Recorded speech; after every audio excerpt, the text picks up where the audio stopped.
We'll start off in Eau Claire at home taking on Duluth. The Harbor Monsters would score first with a rushing score, but the Axemen would return the favor on the ensuing throw-off. Devon Ford kickoff return all the way, basically untouched. That makes it 8-6 Axemen early. The Harbor Monsters' new running back James Harden was a big factor. He had 3 touchdowns. Duluth up 26-16 at halftime. Joel Shaw botched handoff with Boom Williams, and then Khalil Finley takes it 30 yards back for the defensive score for the Harbor Monsters. Wade Freeman does a little magic trick. Somehow gets the ball off to Aaron Dawson, who roars into the end zone. Axemen trail by 10. Fourth quarter now. Joel Shaw, wildcat read option. He's going to escape a couple of tacklers, get the first down, and then he's going to somehow pitch it back right before he's brought down to Mo Strong, who takes it the rest of the distance. 9 minutes to go. James Harden spins off a couple of tacklers to give Duluth a 47-34 lead. Less than a minute later, Wade Freeman, he drops back and locates a wide open Mo Strong. That's the former Duluth Harbor Monster for his 3rd score of the day. He runs over and tosses the ball to his former coach, Tony O'Neill. 4:30 left in the game, 4th and 1. Eau Claire needs a stop, and they get it. They get the ball back to their offense, down by 7, 1st and inches. And they butcher the snap, and Duluth falls on it. Dante Mason seals the deal. They would run out 3.5 minutes of clock, and the Harbor Monsters take it 47-40. Iowa on the road in St. Joe take it on Boo Smith and the Goats. First quarter, Boo Smith would score the first 2 touchdowns for the Goats off passes from Angelo Trujillo. That would even up the score at 14 apiece. Smith does his signature dance, the reigning MVP. First quarter, still 2:45. Carlos Rogers backed up, forced to heave it, and that one's going to be picked off by Clarence Thomas, number 9 in the powder blue, and he scampers all the way back, finds some lanes, and goes in the end zone for a pick 6. Goats up 34-28 at halftime. Rogers to Justin Brown, pins himself in the corner. All Iowa in the 3rd. Jarius Burnett fumbles, and the Woo return it to the end zone. Juan Moore makes it 56-40 Iowa. Closing minute of the 3rd now. Angelo Trujillo, he passes it to Otis Odom, who gets his first score of the season. Makes it a 10-point game. Just 10 seconds later, though, Carlos Rogers to JoJo Olibrice, who goes the length of the field to close out the quarter. Rogers threw 7 touchdown passes, this one to Vontae Henderson. Now under a minute, 51 seconds to go in the 4th. Jeff Mack runs it in to make it 74-60 Iowa. Celebration, maybe one too many pumps, they don't call it. But St. Joe wasn't done. Trujillo throws a long touchdown pass to Ryan Martinez. Now 9 seconds, down by 7. Trujillo in his own end zone finds Lorenzo Thompson, who laterals it back to Ryan Martinez. A last-second miracle to put it within 1. They decide to go for the tie. Penalty on Iowa, so they opt to go for the win from the 5. Trujillo's pass, a 2-point conversion for the win. Bounces just short, and Iowa edges St. Joe on the road 74-73. Trujillo, though, threw for 443 yards and 8 touchdowns, comes up 1 play short. Ozarks on the road in Hot Springs, 5 minutes into the 1st.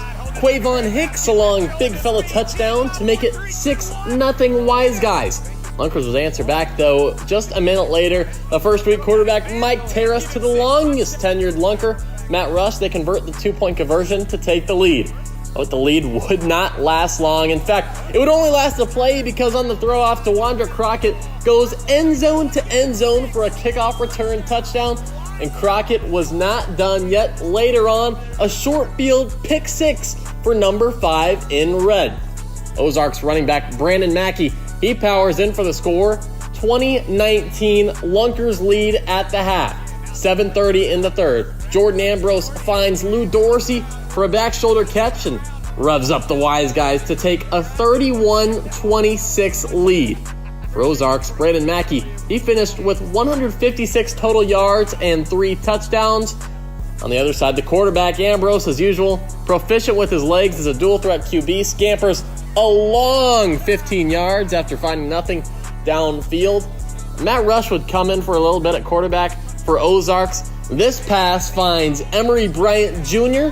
in the end zone, and then Bryant would finish it off on the ground for the final score of the game. Lunkers win 45-41 over the Wise Guys in Hot Springs. So after 4 weeks of play, Duluth and Iowa sit atop the standings, both sitting at 3-1. The Harbor Monsters currently have the tiebreak advantage over Iowa because they beat the Woo in week 1 in Waterloo, but either Iowa or Duluth will take the outright lead at the number 1 spot in the standings because they face off in Duluth tonight. Other games in action: St. Joseph at home taking on Eau Claire. They're tied currently for the 5th spot, one of them hoping to get out of the basement. And then a rematch of last week's game, this time taking place in Springfield, Missouri. Hot Springs on the road in Ozarks.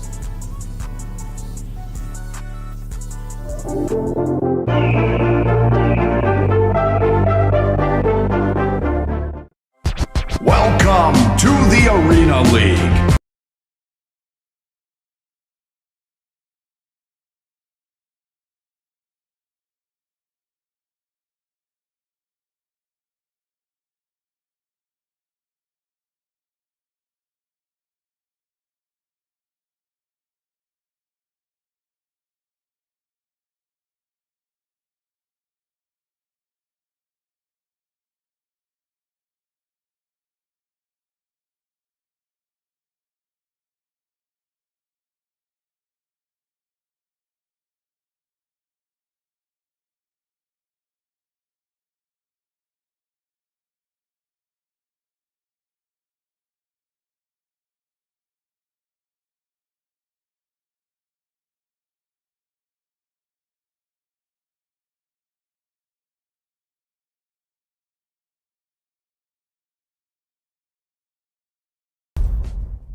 In the quiet moments before dawn, champions are made.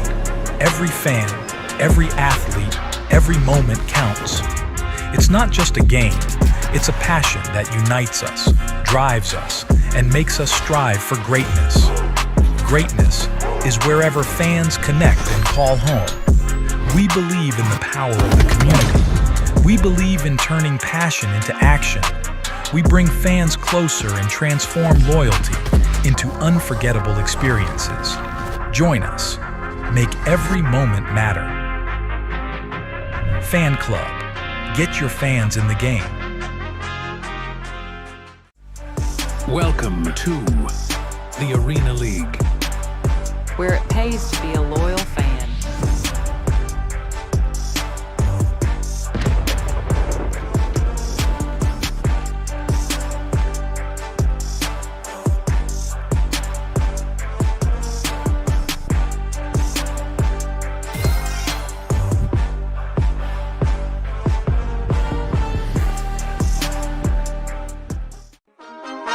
My mind is set, my grind is set, my heart on ice cold. I'm only here to even a score. Whoa. My mind is set, my grind is set, my heart on ice cold. We're down right now, but did it before. Whoa. See from here we going up. Made the call, I shown up. Now the game is sewn up. Say my name is blown up. We up, we up, we up, we up, we up, we up, we up, we up. See from here we go. Immediately has to give it to Martinez to enter on his end zone. That's a face mask. That is a face mask, and the flag is down, and Martinez is running with it, gets a block, gets another. Clay Martinez!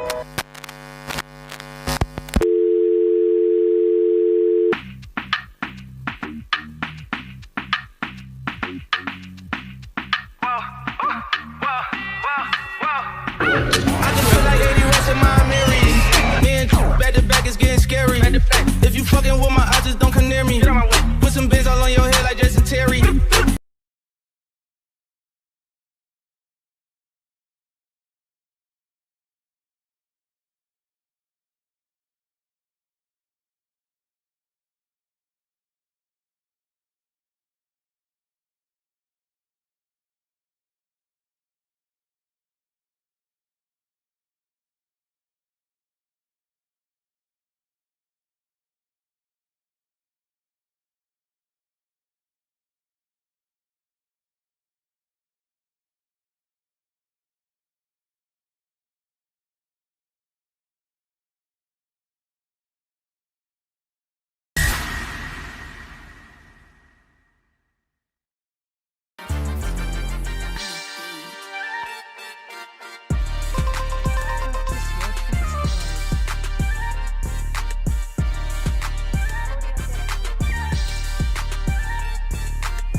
fellas, here we go. Here, week 5 action in the Arena League. Second week in a row here at the Civic Arena, downtown St. Joseph, Missouri.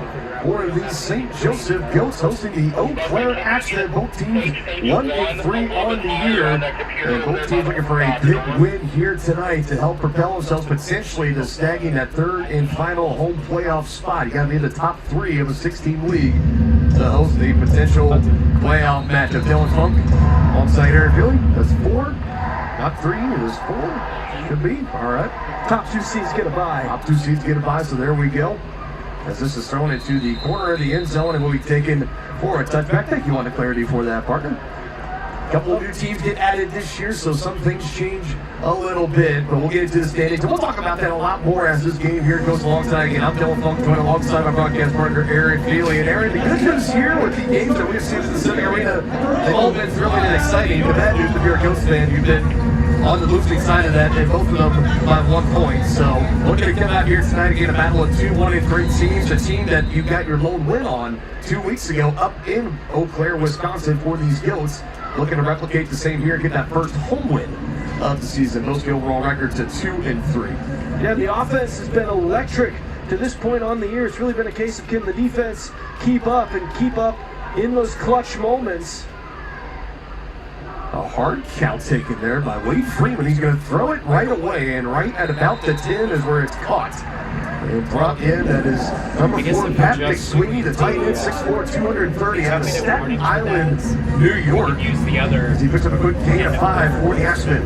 Yeah, he spent a cup of coffee up there with the Jets. They get the big man involved here early. Love to see the use of tight ends in any league. Most important position in the game, if I do say so myself. Spoken by a tight end himself, in Aaron Feely. Throw here, batted out of bounds and incomplete in the hand of Jalen Brooks on that one. You mentioned Patrick Sweeney. It was a really cool story for him. Like you said, the local kid, Staten Island, New York. He had that cup of coffee with the New York Jets and playing for his late father, Timothy, as he's a ticket holder for the Jets growing up. It was a Jets household, no doubt. So really cool moment for him. And now he's here for the first year with these Axemen up in Eau Claire. So far, the lone reception of this game so far. Off the incompletion, 3rd and 5, running game up the middle, and able to split a couple of Goats defenders and fall forward. So that's going to bring up a pretty interesting 4th and 2 play. Yeah, right off the bat, deep in your own territory, you can't surrender it and give the Goats the ball back at their own 15-yard line or go for it and risk giving them the ball inside your 15. And it looks like right off the bat, we're going to get a big 4th down early on here. And last week, number 55, Big Mike Reynolds, was a monster. This could be an early play to see him. And in motion, they fake the give, trying to go to Boom Williams and pulling it out at the last second and picking up the first down yardage. Nicely done there for Wade Freeman. Everybody thought it was going to go to the former Kentucky Wildcat and Stanley Boom Williams, and instead, it's Freeman that picks up the first. Yeah, it was good trickery in the backfield. The Goats and myself all confused as to who had the ball there. Stayed inside the rush lane, also very important. Gets the first down. Solid game there. Fresh set of downs for the Axemen. Freeman with time. Now he throws. Sliding grab. And into Goats territory goes Eau Claire. Great catch there by Joel Shaw. Went down low. The big fella from Pittsburgh. Scooping that one right off the carpet. Moves the chains once again. And now suddenly a little bit of rhythm here for Eau Claire. The Goats defense back on their heels a bit. We'll see if they can get that pass rush going. Thus far, they haven't put a whole lot of pressure on Freeman. Well, big Joel Shaw, 6'1", 225, the Pittsburgh native, like you mentioned, Aaron, and not necessarily known for a receiving threat. He picks up a nice gain of about 11 there. Sweeney takes it, cut out from underneath. Another nice, solid jump, 5+ yards on that play. The Eau Claire Axemen have it rolling. Well, you know, those tight ends, they're all versatile, great athletes, Dylan.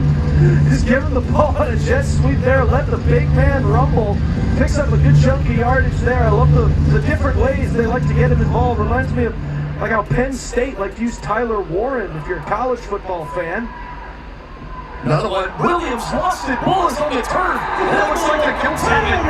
2. And a costly turnover ends what looked like to be a promising drive. If we're lucky for the Goats, Wilson on the bubble recovery. Yeah, Johnny on the spot, Malik Wilson, and that is what Coach Dorsey Golston has been wanting from the Goats. It's what made them the #1 team for the regular season last year, was creating takeaways on the defensive side of the ball. They haven't been as prolific at it this season, but early on here against Eau Claire, they get the turnover, and that is the key for them defensively. They give up a number of yards and a number of points per game. They're willing to concede that as long as they're able to get those clutch turnovers. That's kind of how Coach Golston likes to do it defensively. And for his defense, they collected 3 turnovers last week, 2 interceptions, one of them being a pick 6, and then a scoop-in score from Mike Reynolds, who had himself a day. He found 3 sacks and had that scoop-in score touchdown. Clean leaving And us. now the defense strikes here. It looked like it was just a miscommunication on the handoff. It looked like it was going to Boot Williams up the middle, and he lost it on the way, and Malik Wilson recovers it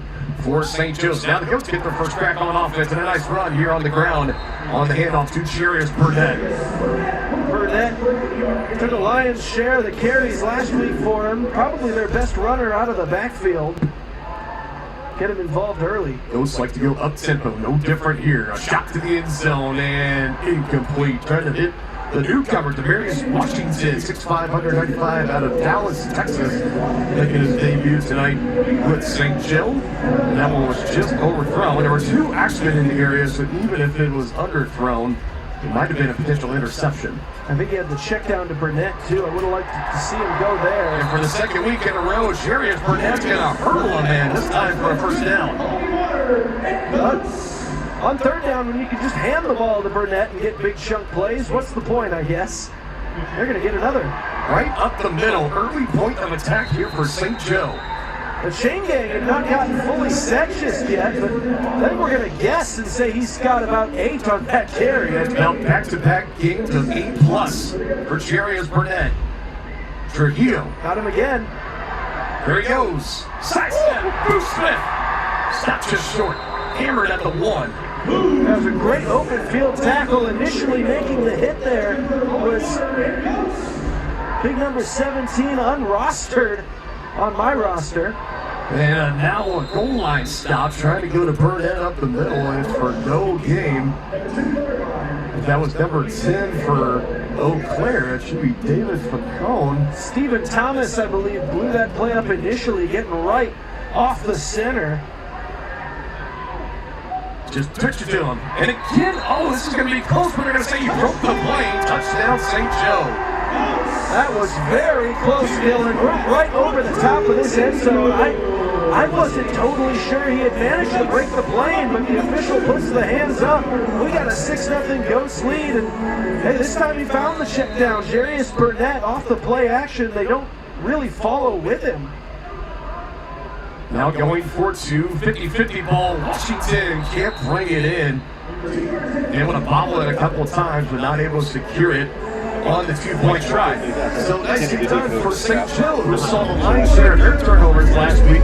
And the home loss against Iowa get cashed in for turnovers. They get one stalling the opening drive for Eau Claire, and they go right down the field and score. A lot of credit to Charius Burnett. 3 total here, 4 total carries. And 3 of them going for 7 or 4 yards on that possession. And then, of course, the reception to Boone Smith to set it up. Goal to go right here on the 1-yard line, and check down to Charius Burnett a couple plays later. So here's the score. So 6-0 early here for St. Joe. Very similar to how they got started last week. First drive, go down and score. Now looking to keep the momentum going forward and not kind of waver like that's been the common theme this year for this team, Aaron. Is the offense will have hot streaks and all of a sudden they get cold. Look how you go on runs of 3 and 4 straight touchdowns, and it's resulted in, quite frankly, about every single loss so far for St. Joe. Yeah, for them at this point, that's really been the key to all these losses, has been those cold spells. And they're going to give Eau Claire great starting field position here as that one banks off of the ceiling here in the old Civic Arena. You saw the frustration from Lorenzo Thompson. He took his helmet off and threw it down on the ground, and no additional flags were thrown, but that is not necessarily a thing that is uncommon here inside the Civic Arena. We have seen many throw-offs go off the video scoreboard or off the rafters. There's some speakers that hang just a little bit lower than the initial rafters, so always a common thing. That's been a thing for the Goats just in general this year, is the throw-off infractions. So short field here for the Axemen right at midfield. Williams lined up about 5 yards back of Freeman. He fakes the give to Sweeney. Now he wants to run, looking for an alley, and not going to get very far. That was dangerously close to crossing outside that running range as well. They'll say that one was clean, but it doesn't matter much. Only a gain of maybe a yard. Great open field tackle there for St. Joseph. Good defense all around. There goes Raymond Boone that came flying in, number 3. What an addition he has been. The product out of Bowie State University. 11 tackles, make it now 12, and 1 interception on the year. Oh, what a play. Now, and speaking of the devil, Mike Reynolds, who slings Boo Williams into the wall. They let the play keep going, so we'll see where exactly they mark him down, but it's going to be a loss no matter what here for Eau Claire. And Mike Reynolds making his presence still again early here. And Devon Ford just nowhere to operate once he got his hands on that football. Slung into the wall, and a bit of a delay on the whistle as well, as I believe he was, and they are ruling that that is where he was down, but then about 5 more seconds of football got played after that. Now a throw one-on-one, and incomplete. A couple men having a chance. Zach Cretson, receiver for Eau Claire, and back in coverage for St. Joe, able to break that pass up. So now you got a 4th and 11 scenario here, right near midfield. This is where you started this possession. You actually have just netted a yard loss total, so they're going to decide to go ahead and go for this. If they were to surrender, it would only move the ball about 11 yards, and that's exactly what they need. So no harm in trying to go for this 4th down conversion. I wouldn't try to test Clarence Taylor on these key downs like they just did on that last play. Pressure, Mike Reynolds. And the former Kansas Jayhawk gets in the backfield again, his 4th sack in 2 games. It's the grave digger afterwards. Had a monster week against Iowa last week here on the channel, and makes the big-time defensive play on 4th down. That's going to turn him over. The Goats are going to have great field position. You kind of felt like some of the air had been let out of the fans when Clarence Taylor couldn't get the interception on the last play. Well, as it turns out, better for it in the end. Mike Reynolds coming up huge once again. He has been on a tear. Now Trujillo scrambling around, fires middle of the field, caught. This is Ryan Martinez, had the electric touchdown last week into the walls. More fans take a tumble. Everybody's okay. And nice show of sportsmanship there from Martinez. A young man took a tumble, and he says, here, have a game ball. That was a professional tumble into that wall right there. We had a bit of an incident in that exact same suite last week thanks to a hit along the wall. And that particular area has been taking a beating these last 2 weeks, huh? Another throw in distress. Trujillo finds Burnett again, staying busy early in this one. As he takes it inside the 10, close to 1st down yardage. They say he has enough. They'll officially mark him at the 9. Well, that's where you get your money's worth if you pay for one of these sideline suites, evidently. Odell. That's where all the action seems to be taking place. Trujillo with the lane to the 5, allows it backwards, and wasn't expecting it was Burnett. Now a scrum on the fumble, but all indications show that St. Joe able to get on top of it, and thankfully they do. It's Burnett that recovers. Yeah, heads up by Burnett there to jump back on top of that. Not something, if you're Trujillo, you necessarily need to be risking, especially on 1st down like that. Not super in love with the decision. With time, fires, and end zone, touchdown, St. Joe. Finds his man in the back right corner. And it's Ryan Martinez. Ryan Martinez, the big play man. Normally they look for him in those long yardage situations, but here coming up, almost more of a slot receiver type of a route on that play. Gets into the end zone, and here come the Goats finally clicking. Another 2-point try. Trujillo with the lane, decides to throw back to the end zone. This time Lorenzo Thompson is the man. And St. Joe starts this game 12 unanswered, 14 unanswered. Big time from Trujillo there to keep that back foot just on the other side of the 10 to make sure that the pass was still legal when he released it. And just like that, we got more free t-shirts being thrown out. 14-0 Goats, who have had some slow starts this year, Dylan. This is good to see from their team. No doubt about job, and this is something, you go back to that matchup against Eau Claire 2 weeks ago up in Wisconsin. They started out, got the ball, first 2 weeks, all the story was about this offense and kind of how sluggish and slow they were. That was the first official start for an entire game for Angelo Trujillo, and they went into Eau Claire. They scored on the opening drive, had some struggles in the first half, and ended up finishing the game scoring on 7 of their last 9 possessions and eventually put that one away as they were able to pick up the win. So far, the lone win of the year for St. Joseph, 55-46. Defense came up with some big turnovers late in the end. Now looking to take the first 2 of the season against Eau Claire, and a nice job by the throw-off team getting down the field. And the Axemen will start at inside their own 5. Officially, they'll mark it in the neighborhood of the 4, as not able to get a big return was Devon Ford. So back in the old NFL days, when a touchback brought it out to the 20, it was considered like a huge momentum swing for your team and your defense. If you could make the tackle inside the 20, very rare that happens in a league like this Arena League where the touchback is the 5. But man, Jalen Jordan coming up and laying the wood. And we'll see if that doesn't fire up this defense even more than they already are. Leads the team, 25 tackles and a sack in 3 games.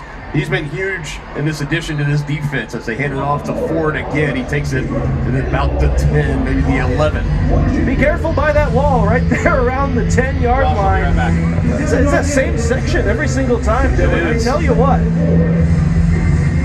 Always got to keep your head on a swivel here whenever you're on the sidelines of a football game in the Arena League.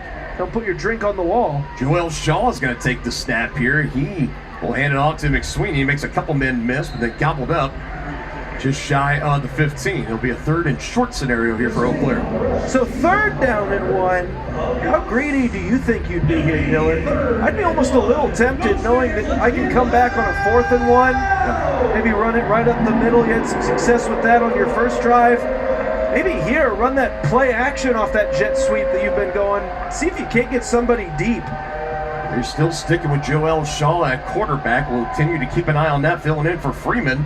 Oh, they got him. 3rd and 1, wide open, having to wait on it, and brings it in. Will he score? Boom Williams runs it to his own man and takes it close to the 5. A big hitter for Eau Claire. And unfortunately for Eau Claire, if they had noticed that one well earlier on in the play, he's easily walking into the end zone. But based on the reads going short to deep, which is odd for most play calls, took a little too much time. St. Joe was able to get back there and get some defenders just in time to make the tackle, save the points. The big completion, longest of the year for Joel Shaw. Very limited as far as reps at quarterback. They tried to go with the end around again to Ford, and now he appears to be a little slow to get up.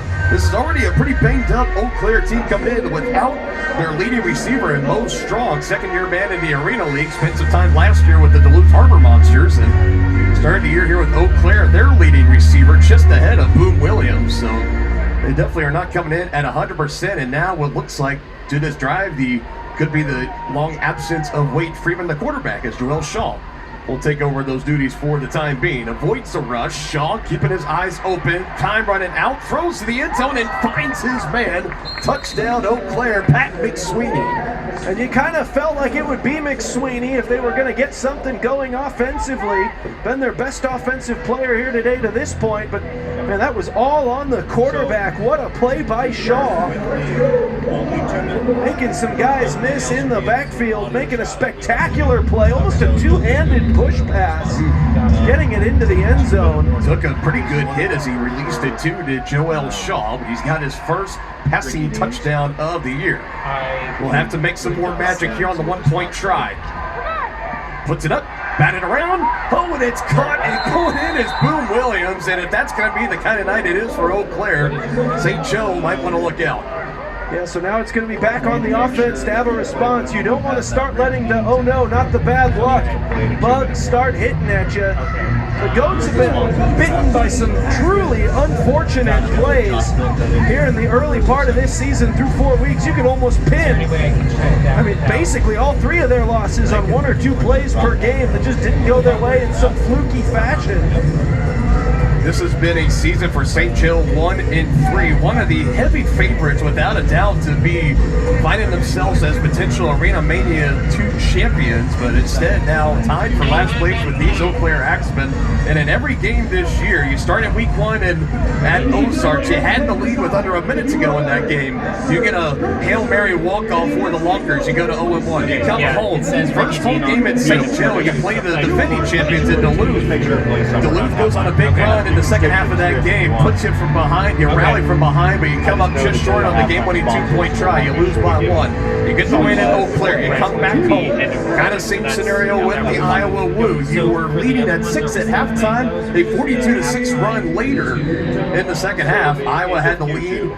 Another Goats rally coming up just short, despite a miraculous catch on the 4th and 20 from Thompson that pitched it back to Ryan Martinez. It was the week 4 highlight of the week by far. And now the Goats looking to finish the game and get the win here at home. Now up by 7. And they will take over at around the 11 or 12 yard line. Otis Odom, just no space to operate. One of the fastest players across the Arena League. That was well covered by Eau Claire. Throw-off coverage, not the easiest thing in the world in a league like this. There's just not very many bodies to send out there to try to pin in these great athletes. But a spectacular job on special teams. Now they're going to look for a big defensive stop. Third drive of the night for St. Joe. First 2 inning and touchdowns. And Trio's going to look for it here. Has a man. Boo Smith. Touchdown. St. Joseph. That's a way to answer. Boo Smith, the big play threat, the reigning league MVP. They send him deep when they needed a response. And they get a big one. How about that? A big 39-yard bomb down the field. Boo Smith able to reel it in. Big one for him, receiving touchdown number 13. And a shout out to one of my ex-teammates, Jeff Smith. Looks like that was him and his boy that got the football from Boo Smith down there. That's a keeper. Another 2-point try. Gilt's 1 for 2. Trujillo running out of time, trying to buy some more. Look at the acrobatics here. From behind, stripped. And picked up. This is still a live ball, a live play. It was scooped by Otis Odom and eventually slung down to the ground by Stephen Thomas for the Axemen. And now St. Joe 1 for 3 on the night for 2-point tries, but that's exactly what we want to do, Aaron, and how important that we were talking. The defense give up the touchdown, all of a sudden 7-point ball game. How do you respond? How about a 39-yard one-play strike? Trujillo to Boo Smith. Yeah, you can't draw it up much better than that. They gave you single coverage. You got the ex-Missouri Tiger out there. Might as well give him a shot. And a perfect pass as well with pressure right in his face. Trujillo delivered an absolute dime. For Trujillo tonight, expected he will cross 1,000 yards passing on the season. He came into tonight with 825, and he gets a couple more of those 39-yard, 40-yard bombs down the field to Boo Smith. Lorenzo Thompson, inner goat name here.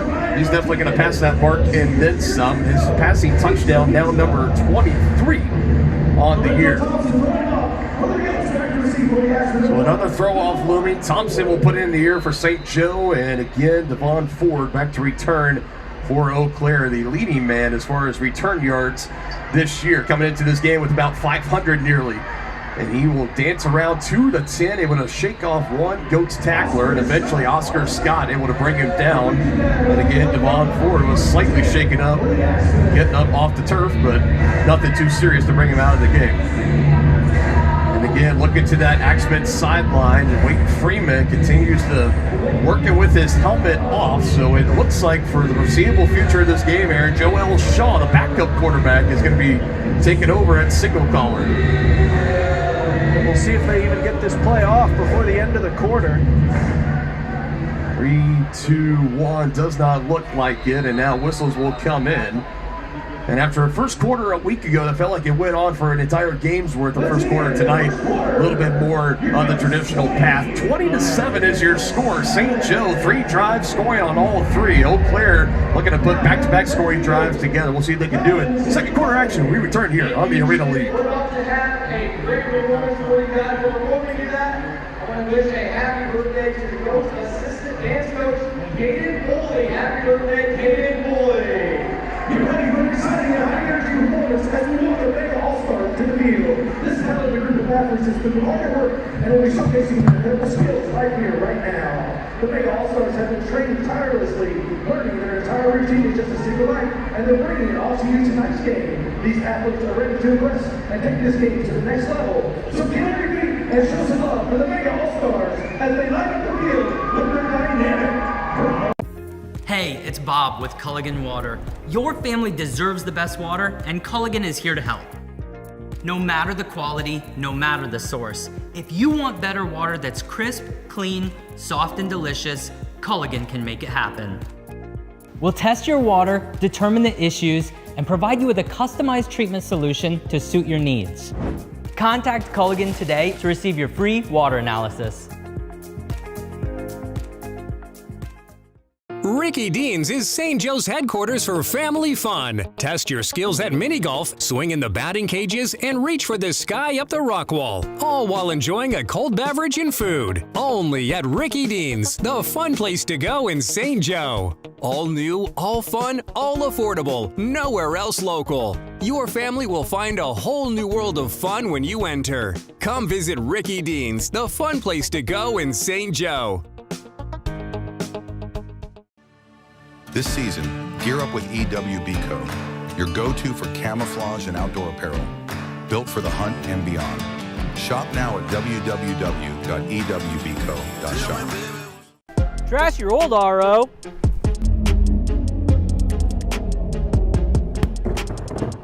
Score a touchdown with a new smart system. Upgrade now to an Aquasential Smart RO system and receive free standard installation. Have no fear. Fiber Fast Speed is on the way from your local United Fiber experts. We're here to help every step of the way. With lightning fast speeds, you can stream, game, and connect with confidence. Experience the United difference for yourself today. From Eau Claire, the second of 3 regular season matchups between these two teams, both tied for last place at 1 and 3.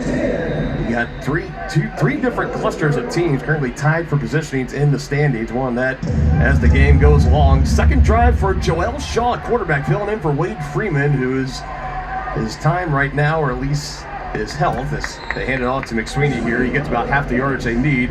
Is a little bit up in the air right now. Wade Freeman, he exited the game, was not out there for the touchdown drive, the last drive of the first quarter for Eau Claire, and right now they're still sticking with Shaw. So all we know right now, Wade Freeman III could possibly be done for the night. We'll just have to wait and see what happens.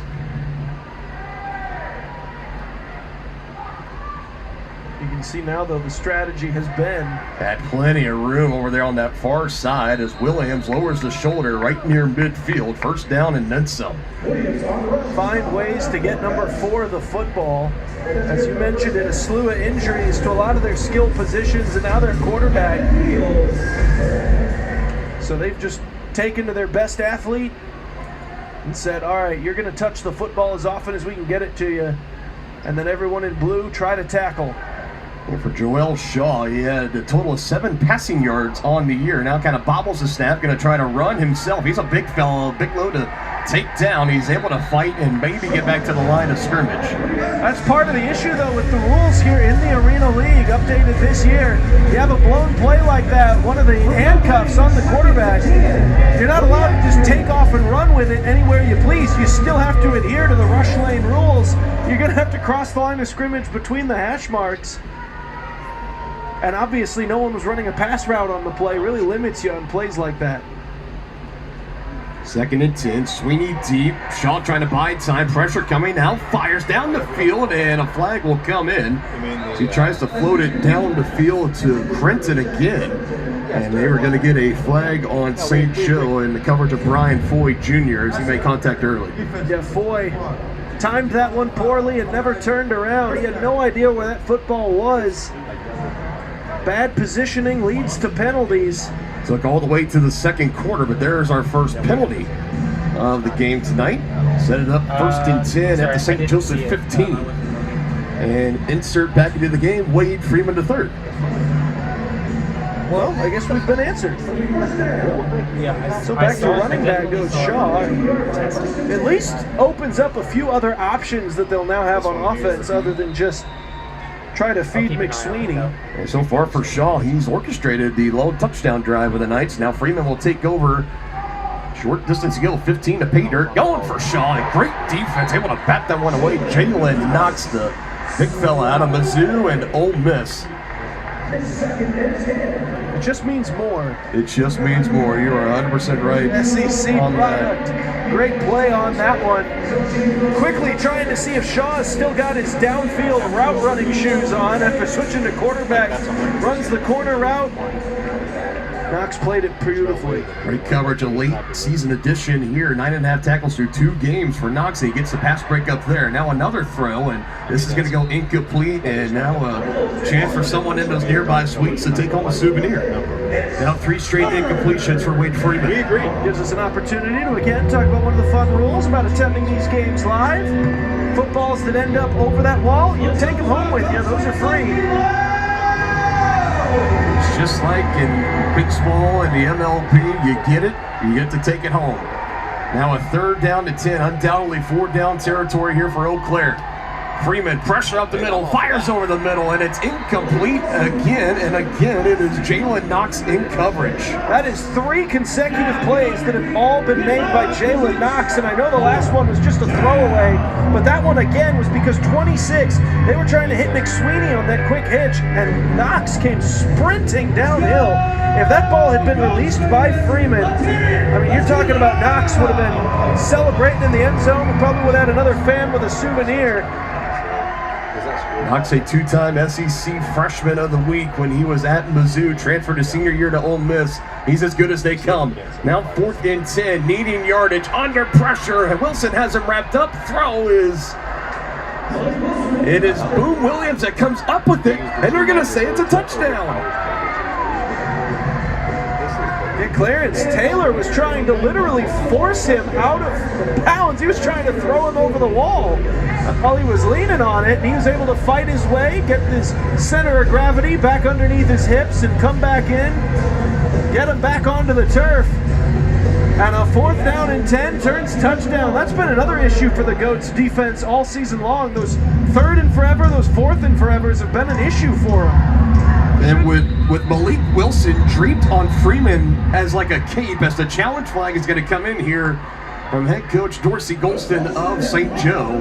He believes that that ball hit either a fan or a table that was out there, which would make it dead. Now this is the one thing that's going to be tough, is because it's just like in the NFL or any other major sport, is that the rule on the call is going to stand unless there is irrefutable evidence, and that's just the question. I'm not sure if we got a camera here in the arena that would have a good, clear enough view to at least overrule that. I applaud Coach Golston for at least making them take a second look at this. But from all the further indications, of course, we were staring at their backs, Aaron, but unless you're going to go ask the fans that are in the suites, which then, of course, you're going to get the hometown bias of saying, yeah, he totally bobbled it. He took it out of my hands. It's incomplete, of course. So no fan would ever fib. So I think all indications point that this is going to stand unless if there is some other look. There is a sky judge here in the arena and is at every single Arena League game.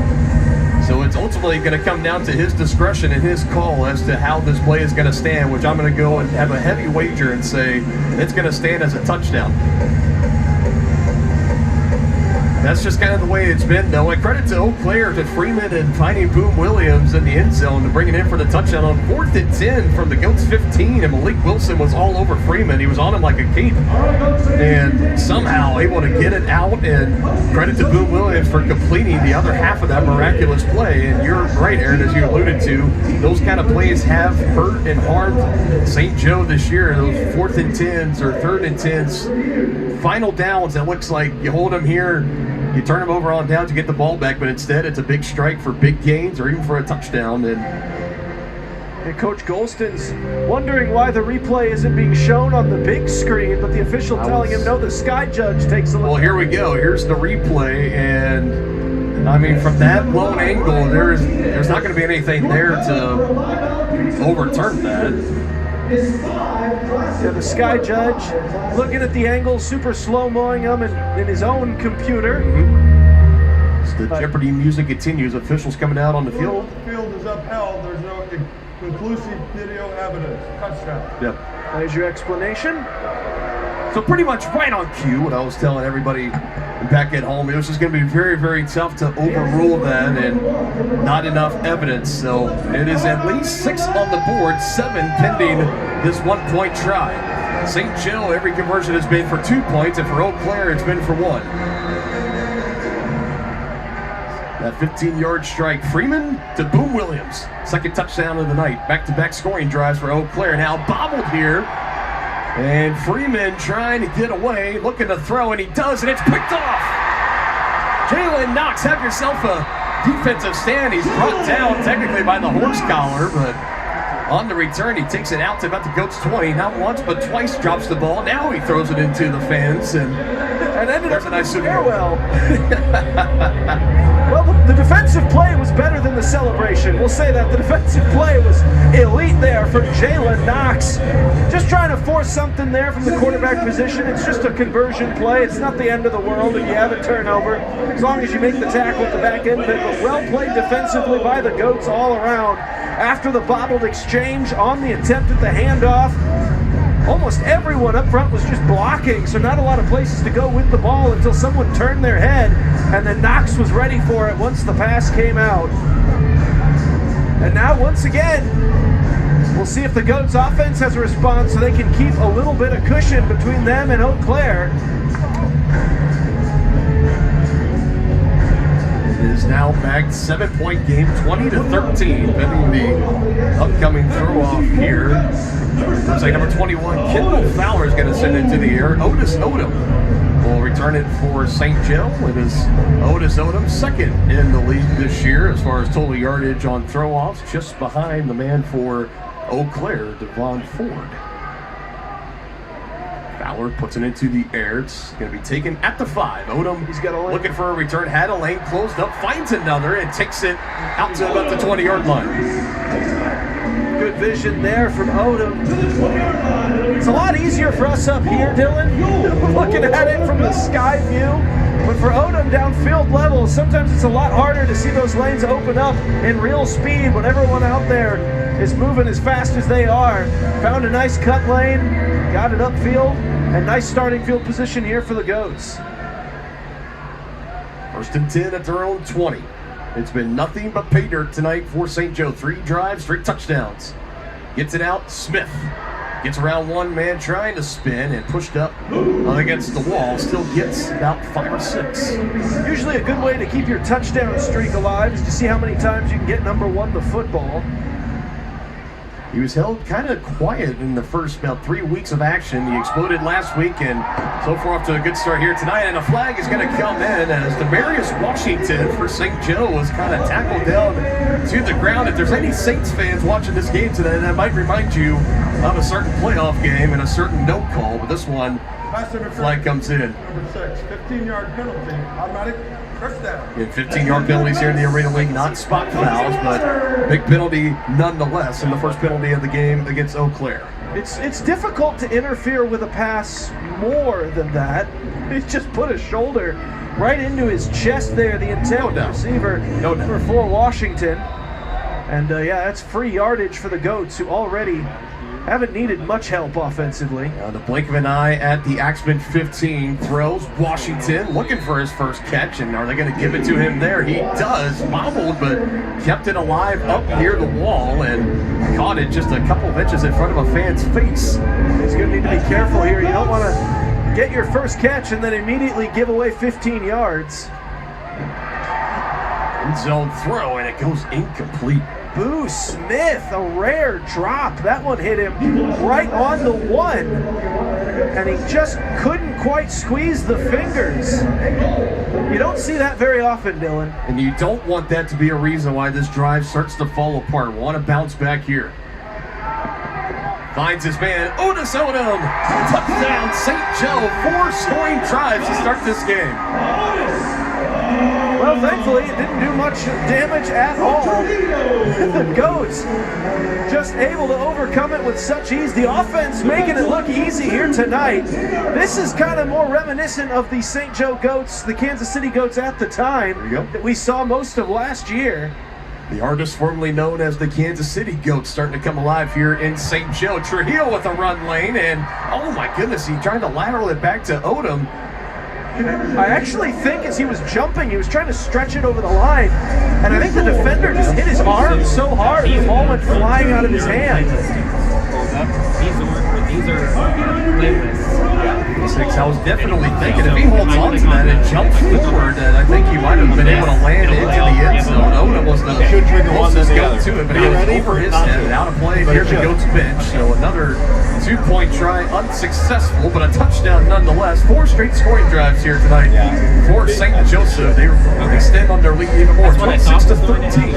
And you and I were discussing it in the play game, Dylan, that one of the issues the Goats have had this year has just been the mental fortitude of when another team starts to get a little momentum brewing on them, that thing that just kind of clicks in the back of your brain that says, oh no, here we go again, and you kind of can self-fulfill the prophecy and create these issues where you let other teams go on big runs. But today Eau Claire's put together a couple of nice drives, gotten some lucky breaks, had some things go their way, and St. Joe has not been forced to respond, to react. Got to get on top of this one, and because St. Joe has been able to respond well every single time. Did Devon Ford get on top of that, or is this going to be a recovery for St. Joe? If that's get the offense back on the field. This is going to be huge. Trying to figure it out layer by layer, and they do say that Devon Ford, or at least a Axemen, got back on top of that football. We've seen the Goats have their fair shares of troubles with kind of those 50-50 kind of throw-offs. It takes a high bounce. You think it's a touchback, but it's not. That one went forward, so you had to return it. And Devon Ford nearly lost it on the fumble, but able to recover it. So essentially, Golden starting to drive at your own about 7-yard line. So not the worst case scenario there for Eau Claire. Shaw back at quarterback now. Take the snap at around his own 2.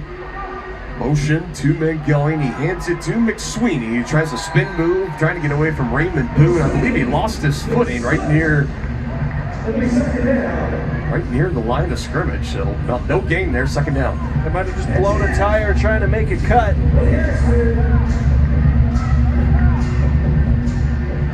The turf they use in these Arena League games, it's a little bit shorter than the classic field turf. It's a little bit more slippery as a result. It is. It's kind of like a slick carpet. Just think of it that way. Shaw will try it this time. Able to get by one, and now another. And Joel Shaw with a head of steam takes it to midfield. Kind of an interesting running style there. Is he thought there were Goats maybe around him that weren't. He was really making sure he protected that ball. Might have been better off just booking it at full speed around that corner. And you know what, if someone nicks your toe and trips you up, so be it. But still gets a big play and a first down either way. The leading rusher on this team, just 92 yards on the season. The Axemen not necessarily known for their rushing abilities as they try to go around the edge again over on the far side for you folks at home. Yeah, Jalen Jordan's not going to let him pad those stats whatsoever. Comes flying in, makes that hit. It's going to be second down and long. The ball is placed right at midfield. Joel Shaw and Wade Freeman kind of trading off reps at quarterback. Shaw had a drive. The last drive went to Freeman. Now Shaw is back out there. Throws, and that one incomplete over the top of the cleat. So McSweeney over the middle of the field. I don't know if his arm got hit or that ball got tipped, but it came out fluttering and well off target. There's your first incompletion of the night for Joel Shaw. It definitely was not the tightest spiral coming out of his arm. And now the fans here at the Civic Arena starting to get loud. Want that patented goat sack here. This is usually Mike Reynolds' time on those third and longs, assuming someone doesn't win a one-on-one downfield, because again, those have burned the Goats this year. Try to go short and again to McSweeney, and again it goes spiked into the turf. And now for Eau Claire, your decision at midfield, will you surrender, move the ball 10 yards deeper, or are you going to try to go for it here? And again, no harm in going for it. Cue in Wade Freeman, he'll come back on the field. Not entirely sure what the reason or the circumstances are for the change off at quarterback. It's been Wade Freeman taking the vast lion's share of the snaps at quarterback this season. They bring him on here, 4th and 10. They need to get to the 15. Pressure coming. Boone brings him down for St. Joe. Big time play. Raymond Boone bringing the boom. And another 4th down sack. That's the second time in this first half the Goats have given their offense great field position thanks to the pass rush. Second sack of the night for St. Joseph. Their sack numbers just continue to skyrocket. They were able to collect 5 as a total team, 3 of them belonging to Mike Reynolds a week ago. And now 2 early here before halftime, and still have a little over 4 minutes and change before we hit the locker rooms here. Odom trying to make a move in space, but he's going to be wrapped up as he fights to get back to the line of scrimmage, and he might have just done that. Wrapped up immediately by Crinton on the play. Big time defensive play there by Eau Claire. This could be a real backbreaker if the Goats can find a way to get 6 more on the board. Trujillo fires, has a man, but drops for Thompson. Looked like it caught a piece of his face mask or his shoulder pad kind of awkwardly, and it goes incomplete. And Thompson either saying my bad or letting him know exactly where on his chest that ball hit. But yeah, another drop from the Goats here. That's already 2 perfectly thrown balls that have been dropped by Goats receivers. 2 plays to get 10 yards to go to the ground. Odom with some space. He blows a tire. Comes up just shy of the 10, but some good yardage picked up to bring up 4th and manageable. Who iced off the field? And a throw, and it's intercepted. On a 4th down play, he needed it there for St. Joe, and it's going to be the first turnover of the night for the Goats as it goes over the head and into the arms of Dietrich Lutton. That is exactly the defensive stand that Eau Claire desperately needed. This game could have been a bit of a laugher here early on if the Goats had kept the offensive momentum rolling. And now, a little under 3.5 minutes left to play here in the half, and the Axemen with a real golden opportunity to draw this thing back within a possession.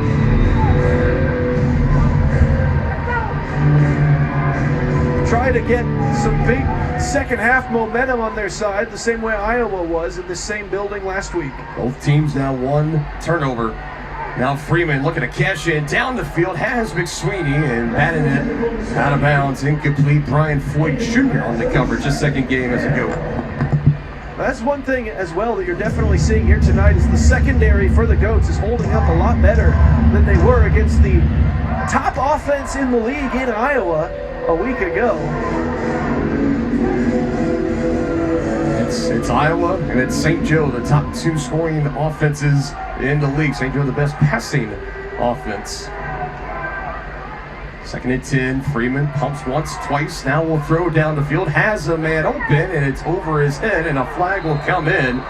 Too tight a coverage from Malik Wilson, but you can also have the argument, as Austin Batcher might be saying, that I had a chance to bring that one in, even though it was overthrown. It's because I was being held. Defense number 10, 10-yard penalty, results in a 1st down.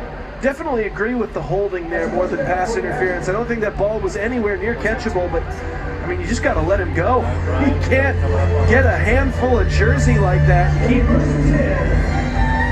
keep blocking with him basically down the field. They take Shaw out of the game, Williams back in. He'll line out down at the bottom of your screen. Williams and Ford. Ford, the man in motion, handed to him.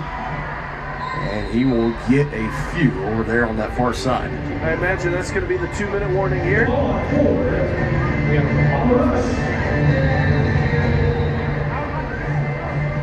And that would appear to be the case. 2-minute timeout. 2-minute timeout. 2-minute timeout coming up here in St. Joe. We'll step aside. 26-13, Goats with the lead. Axemen with the ball near midfield.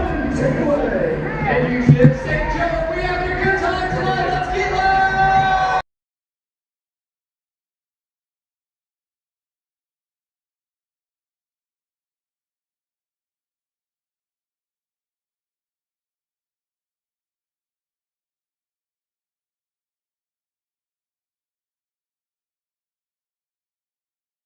Imagine a healthcare experience where your provider truly knows you, where you never feel rushed, where your concerns are heard, and where the focus is on getting to the root issue, not just writing a prescription. That's Althea. We've built a model where personalized, root cause healthcare is affordable, accessible, and financially sustainable. If you believe in a different kind of healthcare, one where you are truly seen and cared for,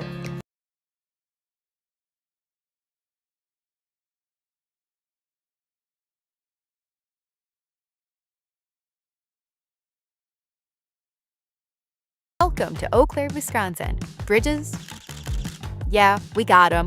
They bring together people, art, music, and adventure. Whether you're chasing dreamy trails, singing along at music festivals, knocking down the kingpin on a coup pitch, or experiencing the true flavor of Eau Claire at a farm-to-table restaurant, Eau Claire is always ready to surprise you. So while you're here, cross into something new. And when you're ready to explore, we'll be right where the rivers meet. Applebee's All You Can Eat is back, featuring the chicken tenders you've always loved, plus double crunch shrimp and riblets, all served unlimited for just $15.99, only at Applebee's. Stick around, because at the end of the third quarter, things are about to get shiny. The official jewelry store of your St. Joseph Coach, Christy Twisted Jewelry, is giving away a 2-carat created diamond valued at $2,500. Yes, I said it, $2,500. Randy and the Queen of Diamonds are in the house and will be giving one lucky man this beautiful diamond. Again, that's between the third and the fourth quarter. So stick around and be crowned by Randy herself. Now it's second down and 7 for the Axemen. Let's show up front, St. Joe. So here we go at midfield. Second down for Eau Claire. And again, Joel Shaw is lined up back at quarterback, ready to take this pending snap. 2-minute timeout.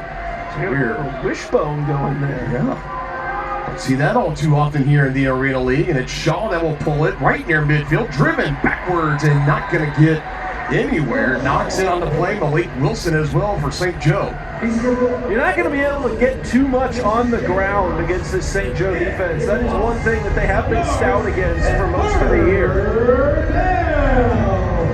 A big loss too. Backs it up nearly 4 yards. Not ideal there. Loss of 3 or 4 officially. Freeman back at quarterback. Simply third down and 10. Gets it up quick. Swinging. Brought down immediately by Knox. That's going to bring up a fourth down immediate here. Knox has had that little hitch route on lock for most of the night. Sweeney, they've really been working that route concept on that backside of a lot of these plays. Clearly something about it that they like, but it has not been particularly electric to this point. His fourth reception, nobody else on the team has more than 2. Does McSweeney. He goes in motion on this snap. Got to have it here on fourth down. They go McSweeney's way. If he breaks a tackle, he might have it, but he's going to come up about, I believe he is short. You'll never guess what route they had him running on that play, too. As he comes up just a little bit short on the play, the Goats defense comes up big, and again, I mean, you had a 4th down and 7. You have your best receiver run a 4-yard hitch. You put the ball on him, that's great. Maybe you're expecting some run after catch, but I mean, it's not necessarily a short route where he's still moving up the field. You put the ball on him and defenders are right on his back. Great effort by number 4. Almost got the yardage necessary, but not overly in love with that route concept. So off the interception the last drive, the Goats will come out firing. It's Washington that brings it in from Trujillo. He gets exactly 10. One play, first set of downs. It's the clock definitely becoming a factor here. We're down inside a minute. Second catch of the night for Washington in his Goats debut. Trujillo fires into stress, goes incomplete, definitely influencing that. Jacob Davies with pressure on that rush for Eau Claire. So now 23 seconds here, Dylan. So we'll see who they decide to try to go to. Is they're going to have to try to put some balls toward the end zone, you'd imagine. But down short, Oda looking for some blocks. Oh, and he does, and he was able to squirt through that window. Or maybe not. St. Joe with timeouts in their pocket on that first down conversion. Will they elect to use some? Not for the time being. Goal to go now for St. Joe. Trujillo over the middle. Touchdown, Goats. Ryan Martinez loved the route there. Released off his block and just ran that spot route right at the A in the middle of the end zone on the Goats logo. And now an opportunity for St. Joseph. They score here, and they're going to get the ball to begin the second half as well. Opportunity for the good old double dip. No doubt about it. Not even burning a single timeout. Very efficient. Trio with the lane will fire to the end zone. 2 goats in the area. Washington reached out for it, and I believe if he didn't touch it, Boo Smith might have been able to bring it in. A pair of new teammates. That chemistry not quite down yet, but Boo Smith loves seeing that they're talking with Washington and just saying, "You're good, big fella." But another conversion failed here. That brings the goats down for 1 for 6 on the night for 2-point conversions, or just any conversions after touchdowns. Could be something to potentially keep an eye on. But so far, most of the things going the way of the goats. 32-13, and we're down in the final seconds here in the first half. St. Joe will receive the opening throw off to start the third quarter. So if you're a St. Joe fan or a Goats player or a coach on that sideline right now, you got to be feeling pretty well right now. Spirits got to be high. Absolutely. You got a 19-point lead. You need to just prevent any shenanigans on this throw-off, and then go to the halftime locker room, come back out. You're going to get the ball to begin the second half. Your offense is on fire. This is the best game St. Joseph has played all year, and definitely rewarding the fans who've come out once again. After an 0-2 home start for St. Joseph, the fans that came out here to watch them play this third home game, getting their money's worth. Ford at his own goal line with some space, hammered into the wall around the 20, falls forward. That was it.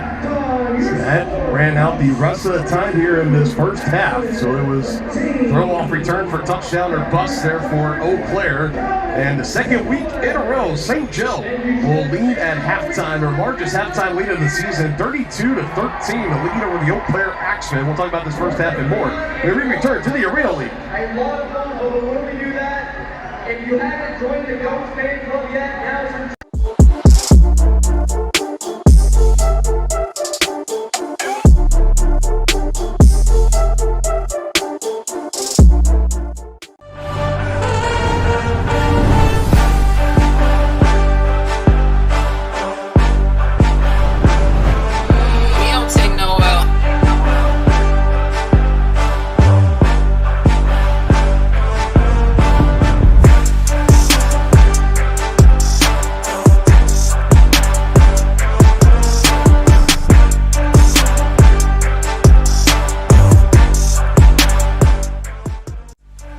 Welcome to the Arena League, where it pays to be a loyal fan.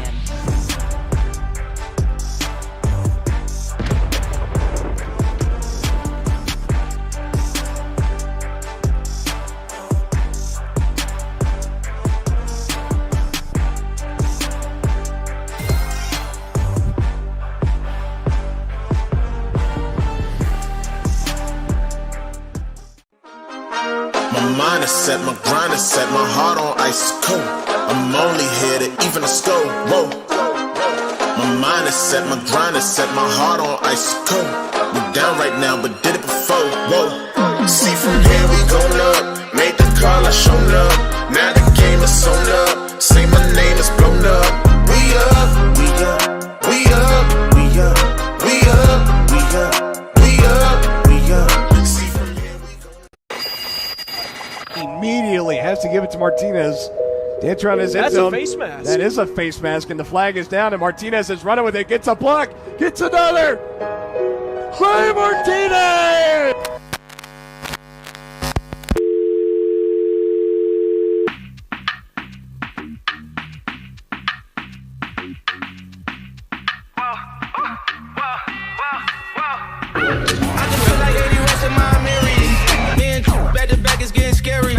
If you fucking with my eyes, just don't come near me. Put some bins all on your head like Jason Terry.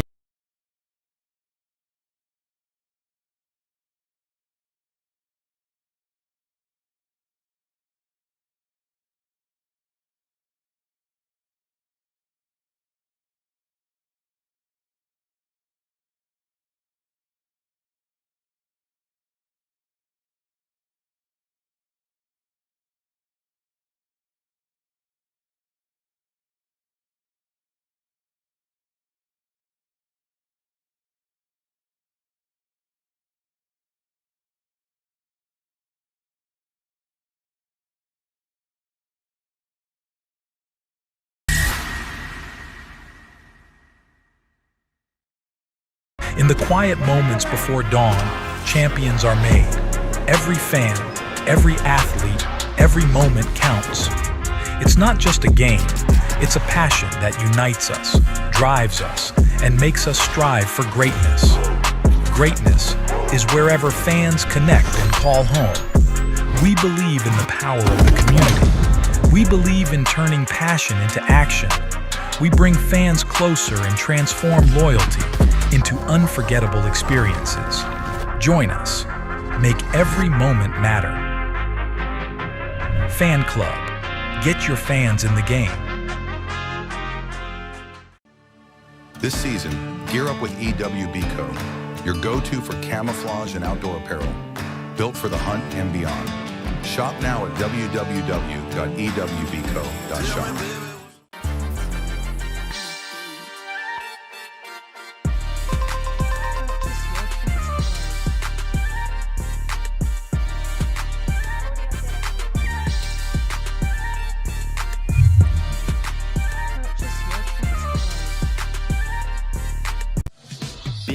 Big. It's a big deal.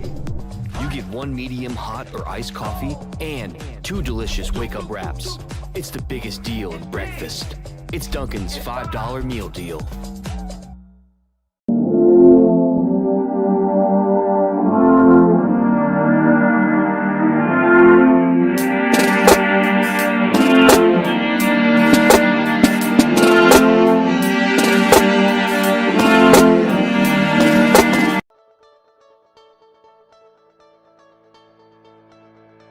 In the heart of Altoona, Wisconsin, Bonds Co-work plus Social Club has emerged as a revolutionary blend of a professional workspace and a vibrant nightlife hub.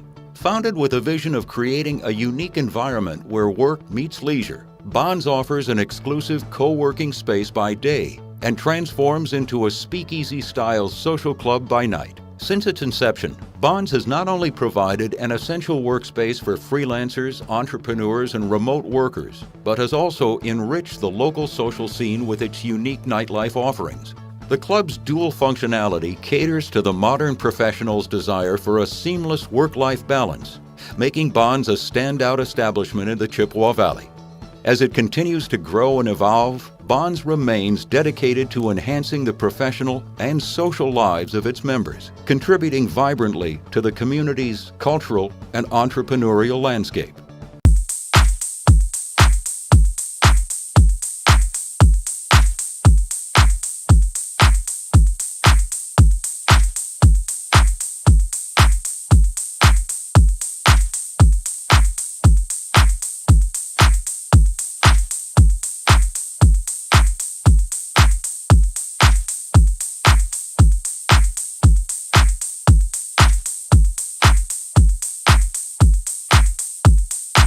At Muldoon's Menswear, we take pride in providing quality suits that you can wear for every occasion. Browse our in-house selection of suits and choose from our wide array of accessories to complete any look. Suits starting at $225. Looking for trusted news in the Chippewa Valley? Leader Telegram delivers the stories that matter, from local updates to sports coverage. Get your daily dose of quality journalism anytime, anywhere at leadertelegram.com. Just getting LASIK and being able to see and do those things, it's life-changing, man. I didn't know how important your eyes are to you. I told the doctor, I took for granted, but now that I got a second chance basically with that, it's kind of giving me more confidence to be able to coach, see better, and yeah, just ability with everything. So shout out Eau Claire LASIK. The ladies here were amazing, the doctor was amazing, everything was great. Ricky Dean's is St. Joe's headquarters for family fun. Test your skills at mini golf, swing in the batting cages, and reach for the sky up the rock wall, all while enjoying a cold beverage and food. Only at Ricky Dean's, the fun place to go in St. Joe. All new, all fun, all affordable, nowhere else local. Your family will find a whole new world of fun when you enter. Come visit Ricky Dean's, the fun place to go in St. Joe. Hey, it's Bob with Culligan Water. Your family deserves the best water, and Culligan is here to help. No matter the quality, no matter the source. If you want better water that's crisp, clean, soft, and delicious, Culligan can make it happen. We'll test your water, determine the issues, and provide you with a customized treatment solution to suit your needs. Contact Culligan today to receive your free water analysis.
Welcome to Eau Claire, Wisconsin. Bridges? Yeah, we got them. They bring together people, art, music, and adventure. Whether you're chasing dreamy trails, singing along at music festivals, knocking down the kingpin on a coup pitch, or experiencing the true flavor of Eau Claire at a farm-to-table restaurant, Eau Claire is always ready to surprise you. So while you're here, cross into something new. And when you're ready to explore, we'll be right where the rivers meet.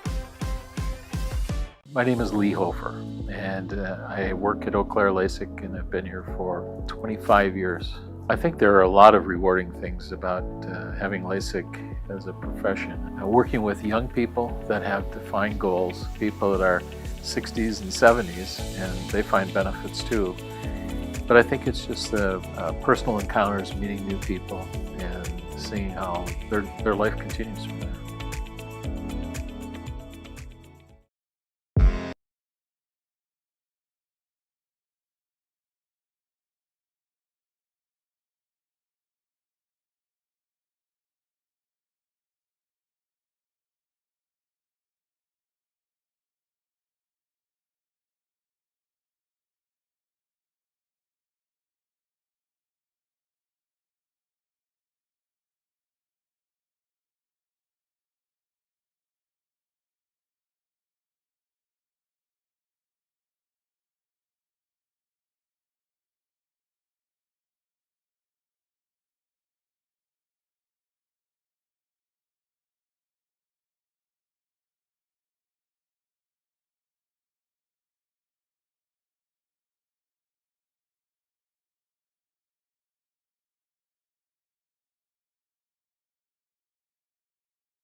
Hey Wisconsin, it's Nick and Garrett with Moonridge Brewing Company. At Moonridge, we're dedicated to quality, from our handcrafted beers and seltzers brewed on site to our homemade spent grain specialty pizzas with take and bake options available. We believe in more than just providing great beer and pizza. We aim to create a community where everyone feels welcome and valued. Moonridge Brewing Company is veteran owned and operated. We take pride in the values that shaped our journey, service, dedication, and making a positive impact. Learn more at moonridgebrewery.com. Applebee's All You Can Eat is back, featuring the chicken tenders you've always loved, plus double crunch shrimp and riblets, all served unlimited for just $15.99, only at Applebee's. This season, gear up with EWBCO, your go-to for camouflage and outdoor apparel, built for the hunt and beyond. Shop now at www.ewbco.shop. Trash your old RO.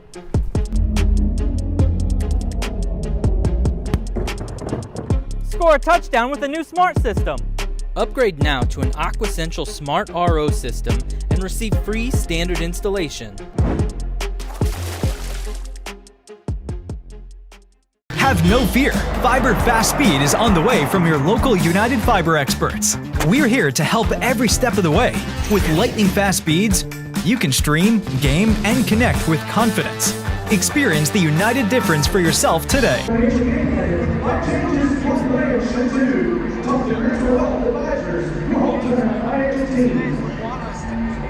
United Fiber is proud to support your sales together.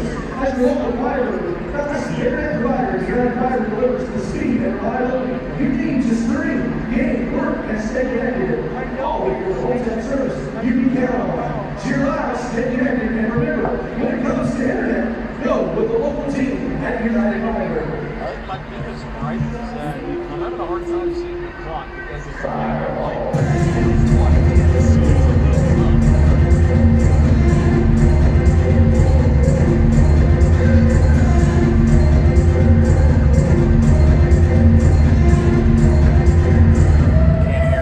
Brian, do you know how much time we have left? How much time left on half? Here we go, St. Joe. Let's welcome your goats back to the field.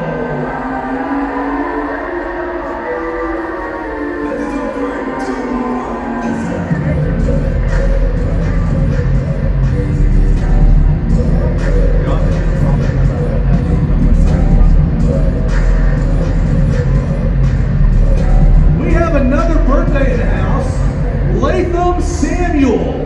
Where you at, Latham? Stand up. Oh, down in front over here, 106. Latham, stand up and wave. Happy birthday. Oh, over here.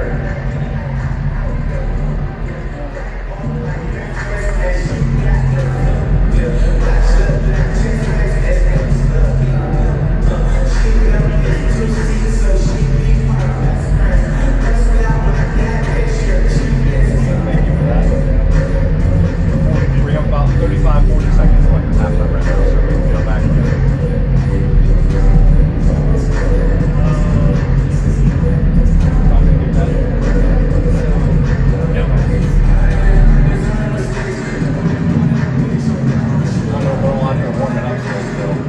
I'd like to give a huge shout out to the St. Joseph Goats front office.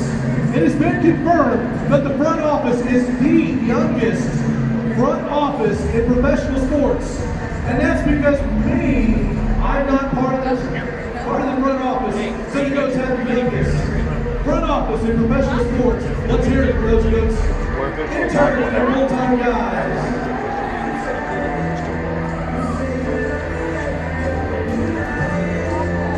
Josh, can you confirm with the feed the live?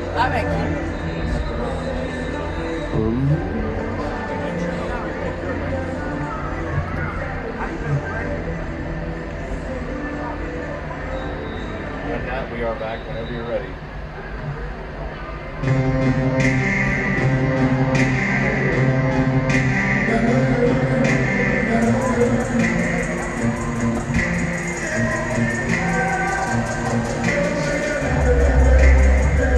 All right, welcome back here inside Civic Arena in St. Joe, Missouri. Dylan Polk here alongside my broadcast partner Aaron Feely.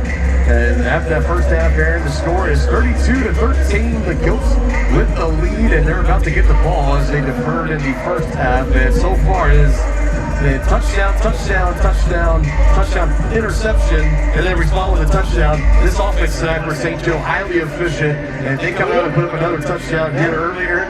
A lot of things can happen in the Arena League for sure, but this definitely could be well on their way to a potential second win of the season if they can come out and carry that first half momentum. Before we start the second half, you definitely don't want to get too comfortable at any point. I mean, you have been the team who's erased a lot of these big leads late in games, so you absolutely have gotten a front row seat to seeing that it is possible. So just keep your foot on the gas. As an offense, just keep scoring. Points. If you don't stop scoring, they can't catch back up to you. And as a defense, just keep getting after the quarterback. Throw off is in the air. Odom, the return man for St. Joe, looking for a window. Gets some good blocks. He takes it past the 15 and takes a tumble down. Not shortly after, wrapped up by Batcher on the play for Eau Claire. Angelo Trujillo and his offense back to work here. 14-17, 126 yards, 5 total touchdowns in that first half alone for Trujillo. He has settled in to a nice groove. He had 8 total passing touchdowns 2 weeks ago in his first matchup against Eau Claire, and he is on pace to beat that pace and Josh, then some. I'm checking in with Chip. We'll see what happens here in the second half. Goats, like we mentioned, highly efficient. They go on the ground to Jarius Burnett. He goes past the 20. He gets about half the yardage needed there. And Demarius Washington thankfully hops right back up to his feet. His knees took a bit of a beating at the end of that run. Nobody's safe from the hard running of Burnett. Give it to him again. Oh, takes a good shot up around the head. Jack Critson. Oh, man. Well, I said nobody was safe from the hard running of Burnett, but Shaq Currington. Oh, my goodness. Fake it to Burnett. Now Trujillo will roll around looking for some time. Hot on his heels, and he'll just throw it out of play. Oh, good hands on the fan in the front row. Went back and plucked that thing. Get that man in a Ghost jersey back here in 2 weeks. That'll be St. Joe's next game off the 4th of July weekend, and then back here at home as we'll host the other new team this season in the Arena League, the Hot Springs Wise Guys, Saturday, July 12th. Get your tickets now.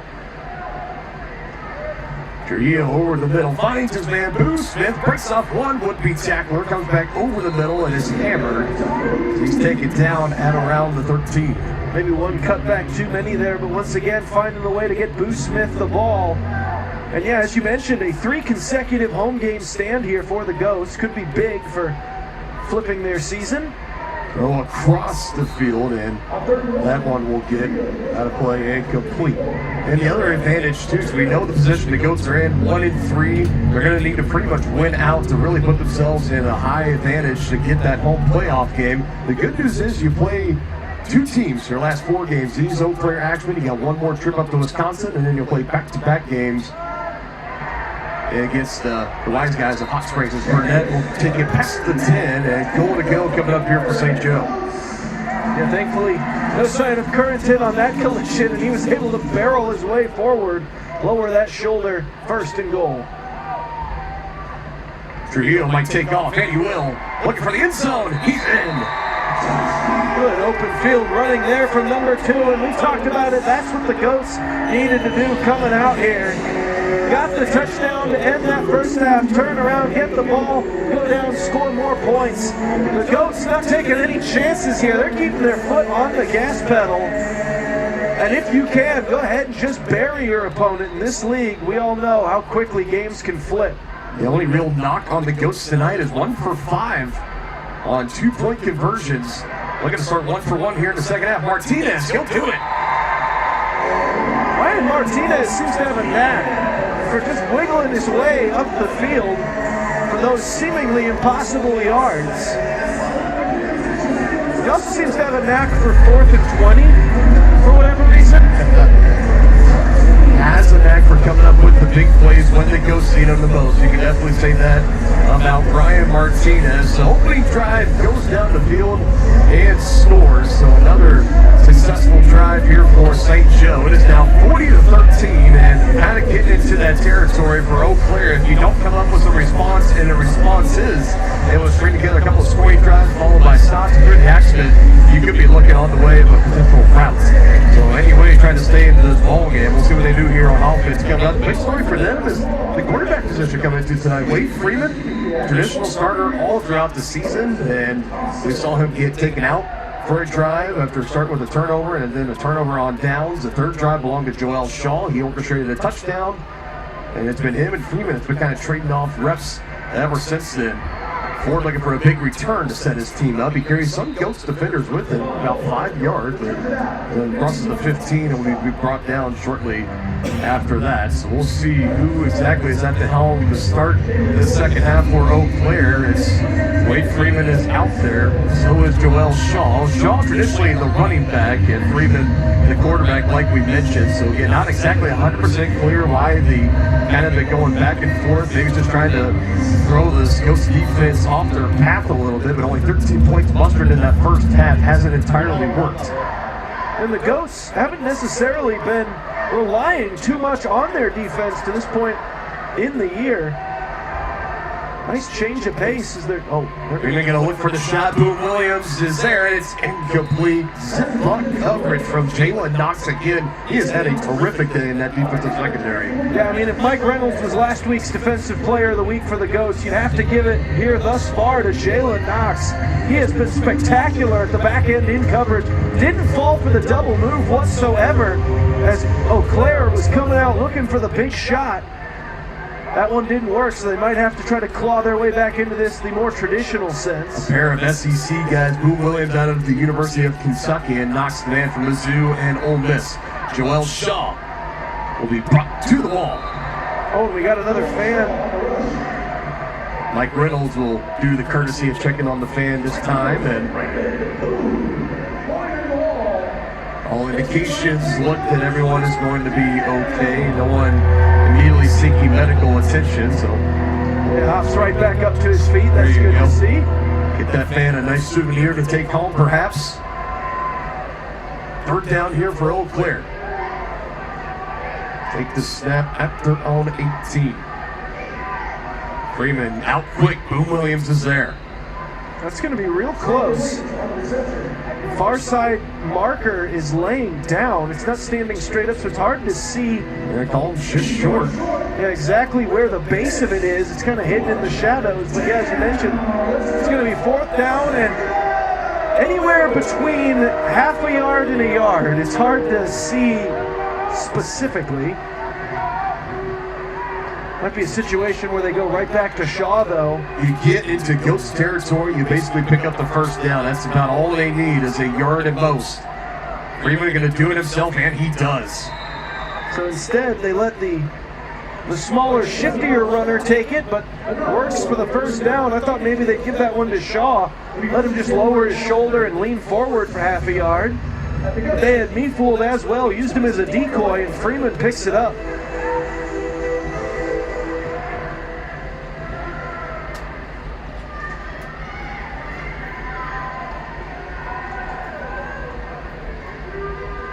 Big matchup bottom of your screen, Taylor. Oh, what a nice grab from McSweeney. On McSweeney, as I was just about to finish the sentence. And McSweeney comes up with a big one-handed grab. So fellow tight end yourself, that's got to make your heart swell up a little bit there. And the one-handed grab. Oh, that was just beautiful. And then surviving the hit, because, you know, hits don't really bother the big fellas. Love a bit of contact down there. That was the matchup I was most excited to see. Was one of the best covered players on the back end, one of the most physical for the Ghosts in Taylor up against McSweeney. We got it on that play. Game high 6th reception brought in by McSweeney, and the running game continues to be stifled out by this Ghosts defense. Boyd Jr. and on the stop again for St. Joe, pretty much no gain. Actually lost some, back about 1 or 2 yards, goes to yard to gain. Eau Claire has not been a phenomenal rushing offense to this point on the season, and St. Joseph has not been very suspect defensively in the run game. It's a matchup built for St. Joe's advantage. Freeman to the end zone, McSweeney. Oh, he brought it down over a defender. My word! What a grab from the big fellow, went right over the top of Raymond Boone and brought it in. That's the advantage of having a tight end rostered in a 7-on-7 league format like this. His game leading now 7th reception for McSweeney and his 2nd touchdown. Just what you needed here for Eau Claire. Keep yourselves in this ball game. And the native of Staten Island still sporting the green and white.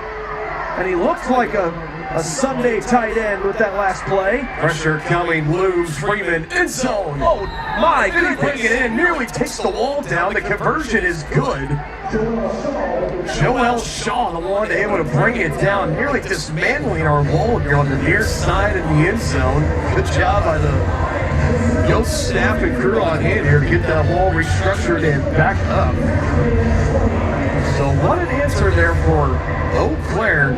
First on the touchdown grab from Ted McSweeney, 15-yard strike, and now the conversion try afterwards. Joel Shaw brings down another 50-50 ball, so that now makes the score at 40-20. Yeah, we saw 3 highlight reel-esque catches on that series for the Eau Claire Axemen. And for St. Joe, that would be kind of my message as the coaching staff on the sideline. Hey, they went to the well on that drive. They gave you their best shots and came away with points. You're still up 20. Don't let it get to you. That's what they need to do to get in the end zone. We just got to keep doing our thing. Keep getting after them. Keep the foot on the gas pedal. Keep putting up points. Defense, don't change a thing. If they make great plays, great. Make them beat you that way. Odom again on the return. Voice of Trouble has a wide open gap, and he's going to take it into Axemen territory. Stops at the 20, to the 15, slung down hard, down to the turf. A great starting field position here for St. Joe. Last week it was Eau Claire who took one back to the house in their matchup. And here, almost the victims of special teams big playery. Odom came very, very close, and we've been talking a couple times, you and I, our kind of bird's eye view. We've seen the running lanes, just been waiting for Odom to really been able to hit one hard. Start on the ground here to Burnett, maybe a yard or so, but nothing more. But he finally found one wide enough, hit through it. Nice shifty movement from Odom, too, very slippery in the open field, and even bottomed an extra about 4 or 5 yards there at the end. Just an unfortunate pairing of play calls there as Eau Claire brought the run blitz on a play. You happen to have that run play called. Burnett, again, piece of the turf comes up and driving it backwards. So now off the promising return from Odom, the first 2 plays of the drive for St. Joe not going as planned. Yeah, now this is exactly what Eau Claire needed if they wanted to spark a big-time comeback. With time, Trujillo steps up, fires, Boo Smith right in the chest. Saw him drop one like that a little earlier in the first half, but he holds on to that one, and still 4th down play coming here for St. Joe. I haven't had very many of those, if they've had any of those tonight. I believe 1, if memory serves me right, so the second total, here it comes. 4th and about 2 or 3, Trujillo is going to try to run it himself. He's wrapped up high around the helmets. And he's brought down. He gets to the first down yardage. No flags come in afterwards. So goal to go now for St. Joe. Oh, and that's Dedrick Luton in his first game as an Axeman. Perfectly clean tackle. Got him by the shoulder pads and just dragged him down. Uh-oh. Now this could be a live ball up against the wall, and Eau Claire is on top of it, and it's going to be a strip sack and a fumble recovery for the Axemen. That is exactly what the doctor ordered for the Axemen of Eau Claire. They have been desperate to find some way to flip the momentum in this game as the Goats have just been dominant from start to where we are now. They get the touchdown to answer the Goats' open of the half touchdown, and then make a big defensive stand after Odom gave the Goats excellent field position to begin that drive. Goats will come away with nothing off the fumble. A chance to really maybe perhaps put the nail in the coffin, and instead it was the strip sack. Stephen Thomas, the man recovering for Eau Claire. And now all of a sudden a score here. This is a brand new ball game. Take your shot down the field. McSweeney can't bring that one in.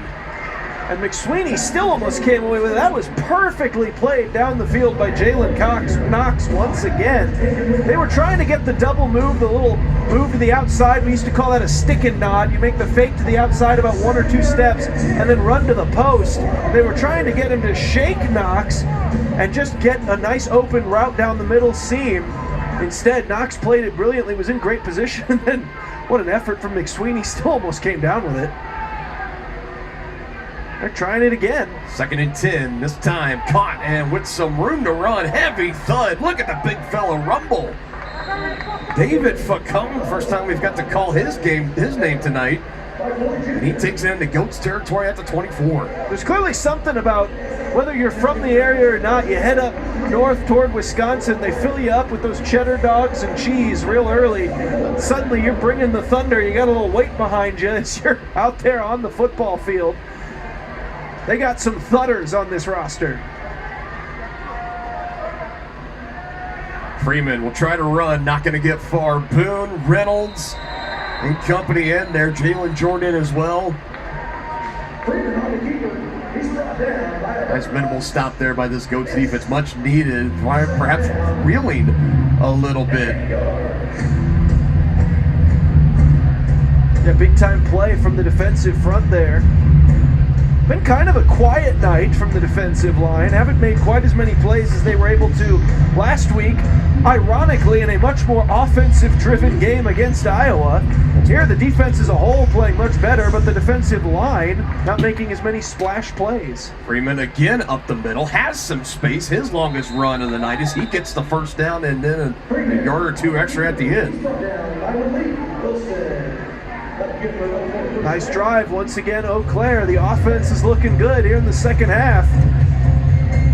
Taking advantage, going right at the heart of that defense. One-on-one, Marcelo Holdwin is one-on-one pretty much the entire night with Mike Reynolds. And with how big of a night Big Mike had last week, Holdwin has kept him in check for the most part here tonight. Pressure coming, Jordan, but able to throw it incomplete. The intended receiver on the play, Joel Shaw. Shaw almost ended up as a souvenir there, able to just keep himself on this side of that fence. 2nd and 10 play moving up here. Pressure was coming in hot from Jalen Jordan, 5'9", 180 pounds out of South Alabama. Also had some time at Ole Miss. And I think the pressure is what forced a little bit of extra mustard on the pass. A little bit more touch, and maybe you're able to complete that ball outside. Jordan might be coming again, and he does in that backfield. Good job for Eau Claire. That was Shaw that got a block on Jordan that gave Boone Williams a chance to make something happen up in the middle. But again, a minimal gain. Might just then back to the line of scrimmage. He'll back it up actually a half yard. And Malik Wilson clearly heard me a second ago say the defensive line hadn't made too many big splash plays this week. Comes knifing through, gets the TFL. Back-to-back carries here for Boone Williams that get negative yards. 3rd and 11. Shaw in motion. Fake to give to him now to Williams again. Gets free of Malik Wilson. And Wilson also part of Mike Reynolds not getting too far from Holdwin as Williams just kind of ran out of real estate there. 4th down play here. Big play early in the second half. An interesting play call there for 3rd and long. And the Goats were not fooled by it in the slightest. But here you go. Another 4th down in double digits. This is where we're going to see how this secondary holds up. These plays have hurt the Goats all season. The Axemen scored on a 4th and 15 play. That was the receiving touchdown from Boone Williams, and trying to make it happen here again, Freeman, but he is tracked down from behind. Malik Wilson, the sack there, and that's the turnover on downs, again forced by this St. Joe defense. That was a coverage sack all the way. Nobody in a white jersey was even remotely open down the field. Nobody was really hitting the scramble drill either for their quarterback. The routes were swallowed up by the Goats, and by the time everyone got their heads turned around to see, oh geez, I better try to make something happen down here, then Malik Wilson was on top of their quarterback.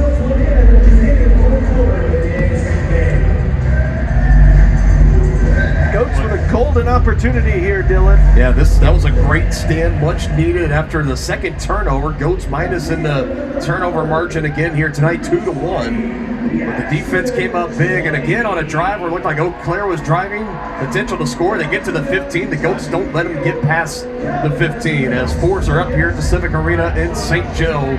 40-20 is your score. The 3rd quarter goes by like a breeze. We'll be back with 4th quarter action here. You're watching Goats and Axemen football on the Arena League. All right, here we go. I'm going to hand the mic off. Randy is going to explain this super quickly. Randy? How about them Goats?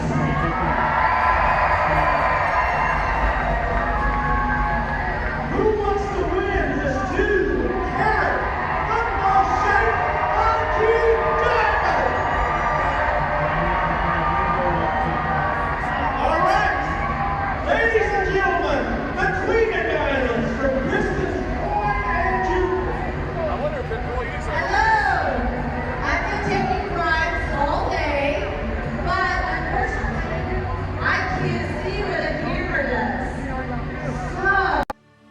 This season, gear up with EWBCO, your go-to for camouflage and outdoor apparel, built for the hunt and beyond.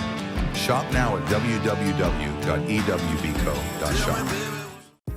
Hey, it's Bob with Culligan Water. Your family deserves the best water, and Culligan is here to help. No matter the quality, no matter the source, if you want better water that's crisp, clean, soft, and delicious, Culligan can make it happen. We'll test your water, determine the issues, and provide you with a customized treatment solution to suit your needs. Contact Culligan today to receive your free water analysis. Ricky Dean's is St. Joe's headquarters for family fun. Test your skills at mini golf, swing in the batting cages, and reach for the sky up the rock wall, all while enjoying a cold beverage and food. Only at Ricky Dean's, the fun place to go in St. Joe. All new, all fun, all affordable, nowhere else local. Your family will find a whole new world of fun when you enter. Come visit Ricky Dean's, the fun place to go in St. Joe. Have no fear. Fiber Fast Speed is on the way from your local United Fiber experts. We're here to help every step of the way. With lightning fast speeds, you can stream, game, and connect with confidence. Experience the United difference for yourself today.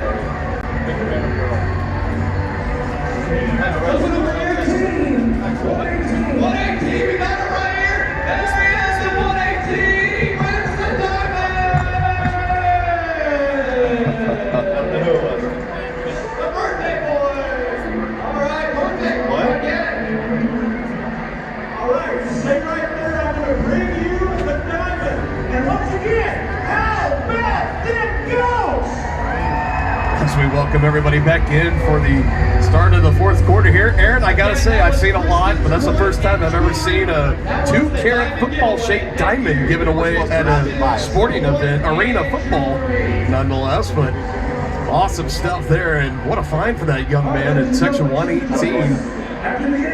You get good stuff when you come to these GOATS games, and the least of it is the actual level of football itself. Absolutely. The GOATS playing maybe the best game we've seen, even dating back to last year, where they were the best team in the entire league. And this has been one of the best start-to-finish football games on both sides of the ball we've seen from this GOATS squad. And compared to the game last week as well, this game has just been going by so fast. Already fourth quarter, Burnett on the ground, lowers the shoulder, able to get over Joe King on the tackle, gets close to midfield. Both teams just 2 drives in that third quarter, pretty brisk, pretty fast. Yotes trying to hit pay dirt again after the fumble on the last drive. Smith with space, trying to go around, gives it back to Martinez. Now this one's put on the turf, and Washington able to get on top of it.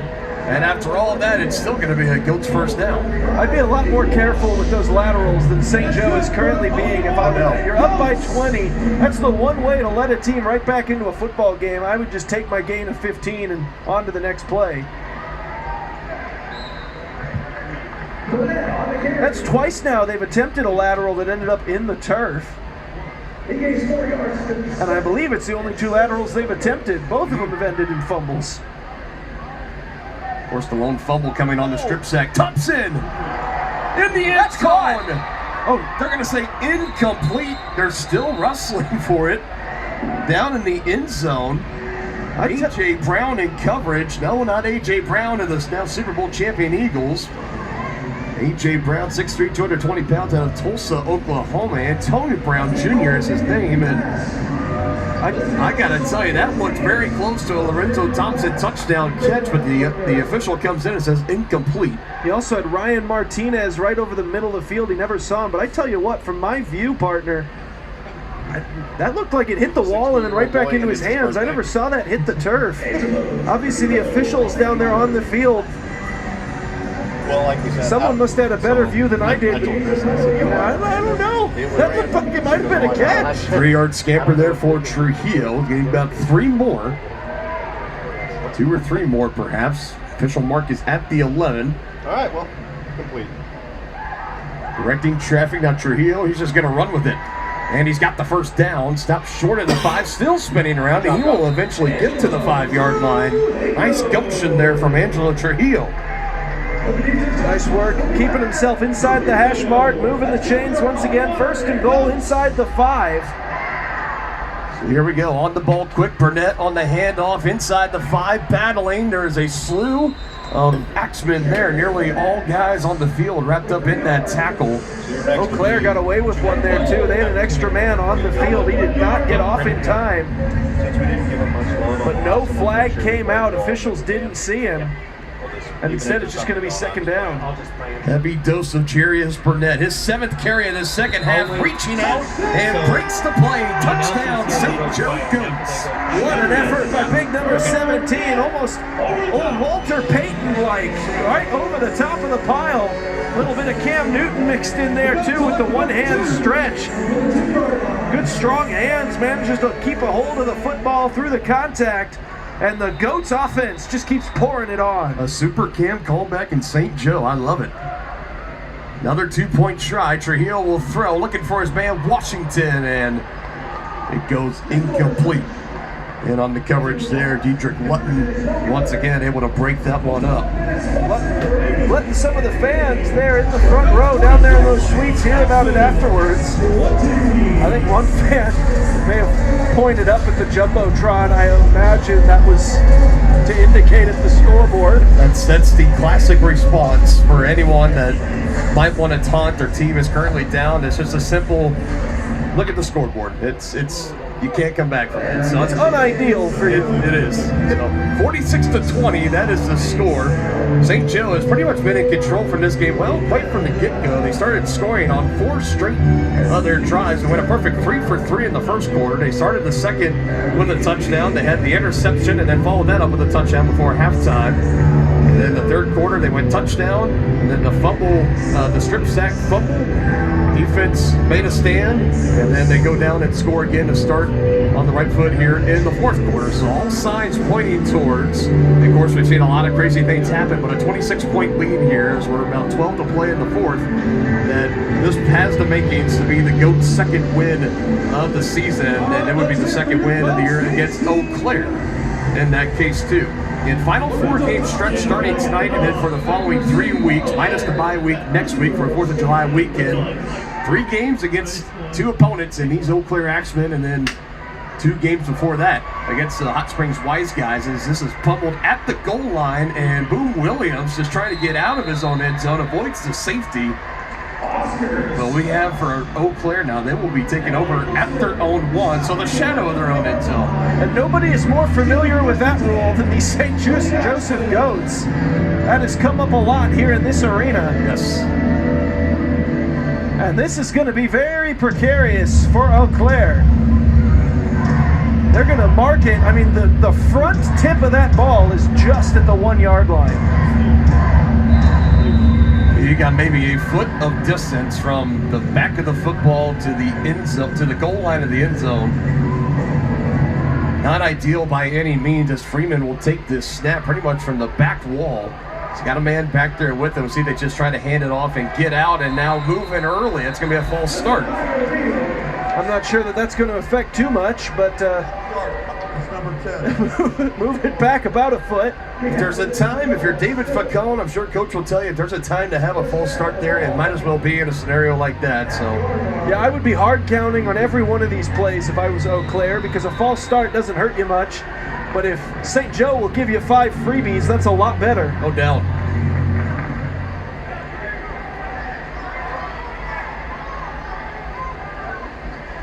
Gets it out quickly. Shaw, not going to get far in. Oh, it goes through the wall. Look out, your team. Mike Reynolds and company able to power Joel Shaw through the wall. And again, we mentioned that part of this wall on the near side of the end zone is kind of compromised a little earlier in the game, and they've been trying to make quick repairs to it on the fly. They might actually slow things down here to make sure that wall is properly. I believe it's that particular section is only Velcroed together because that's the gate that allows the dance team to come through. So. Yeah, they're going to line up and go. I thought maybe they were going to slow things down for a second, but not going to be the case. Mike Reynolds, natural predator of flimsy Velcro walls. Williams gives the Axemen a little more breathing room here. Much needed. Yeah, they desperately needed a play like that. Give them a 3rd down and a little bit of operating room. down by 26 in the fourth quarter. It feels like this is 2-down territory even from your own 9.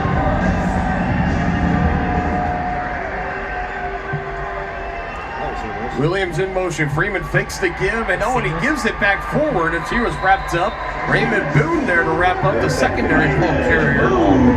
Losing yardage on 3rd down, so 4th and medium. And this could be an option potentially if you wanted to surrender. But again, looking up at that scoreboard, you're down 26 points right now. You really can't do that.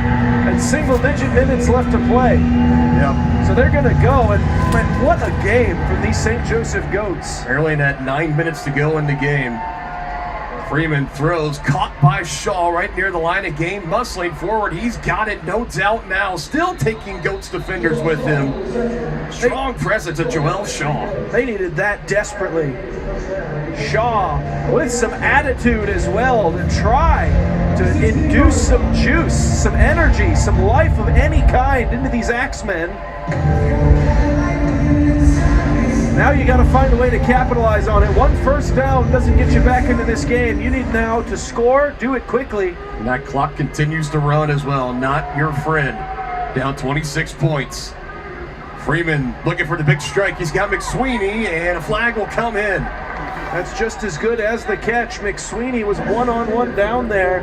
Not the matchup St. Joseph probably wants with Brian Foy Jr.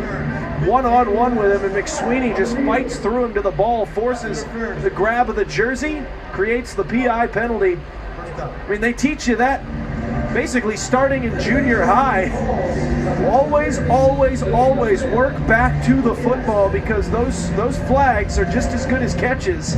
Floyd coming in about an even 6 foot. McSweeney 6'4.5", if you ask him honestly, with 6'4" listed on the roster. Had the size advantage. 15-yard penalty, 3rd penalty of the night on St. Joe. It's been a fairly clean game, just 5 total penalties in this game.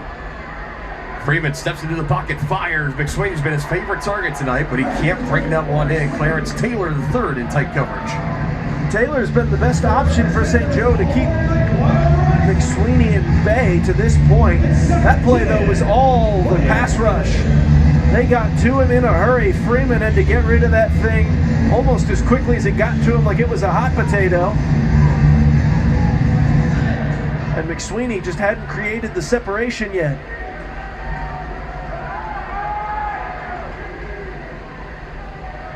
Looking to pass again. Freeman running out of time. Fires. Deflected. Brian Floyd Jr. able to get a paw on that one. Had the time on that play, but nobody had gotten open.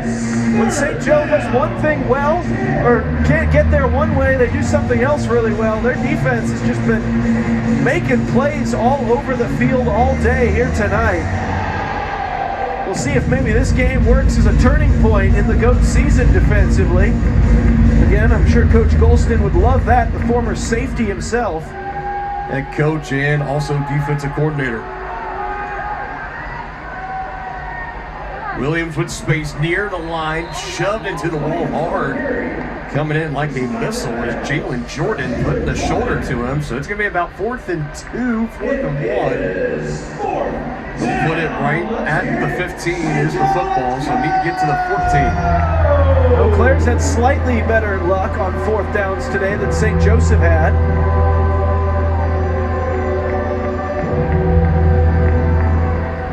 Back-to-back rushes of 7 or more yards for Boone Williams. This one, snap is low, and it's not going to matter who's on top of it. Pretty much as well as a turnover, no matter how you want to chalk it up. And again, for Eau Claire, they needed that conversion to keep their hopes alive in this one. But now on the quick turnaround, about 6 minutes to go in the ball game, St. Joe, a touchdown away, will pretty much seal it. Yeah, this will pretty much do the job here. You could argue that defensive stop might have done it for the Goats, but now we'll see. I'd argue the clock at this point and how much of it you're able to chew off is maybe even more important than the 6 points on this drive. Make sure that thing ticks. I mean, you want to kill at least about 2 of these minutes. Realistically, if you want to really put this game away, if you're the Goats, you're going to want about 2 of these minutes eaten up on this series. This could be a lot of heavy dose of Otis Odom, Jarius Burnett. They'll go to the air. Washington, been more active in the second half. First down and more. Demarius Washington, good yak. A lot of those 6'5" receivers, not necessarily known as yard after catch type guys, but he showcased that he's got some versatility to his game on that play. Go back to the ground with Odom. He gets a few.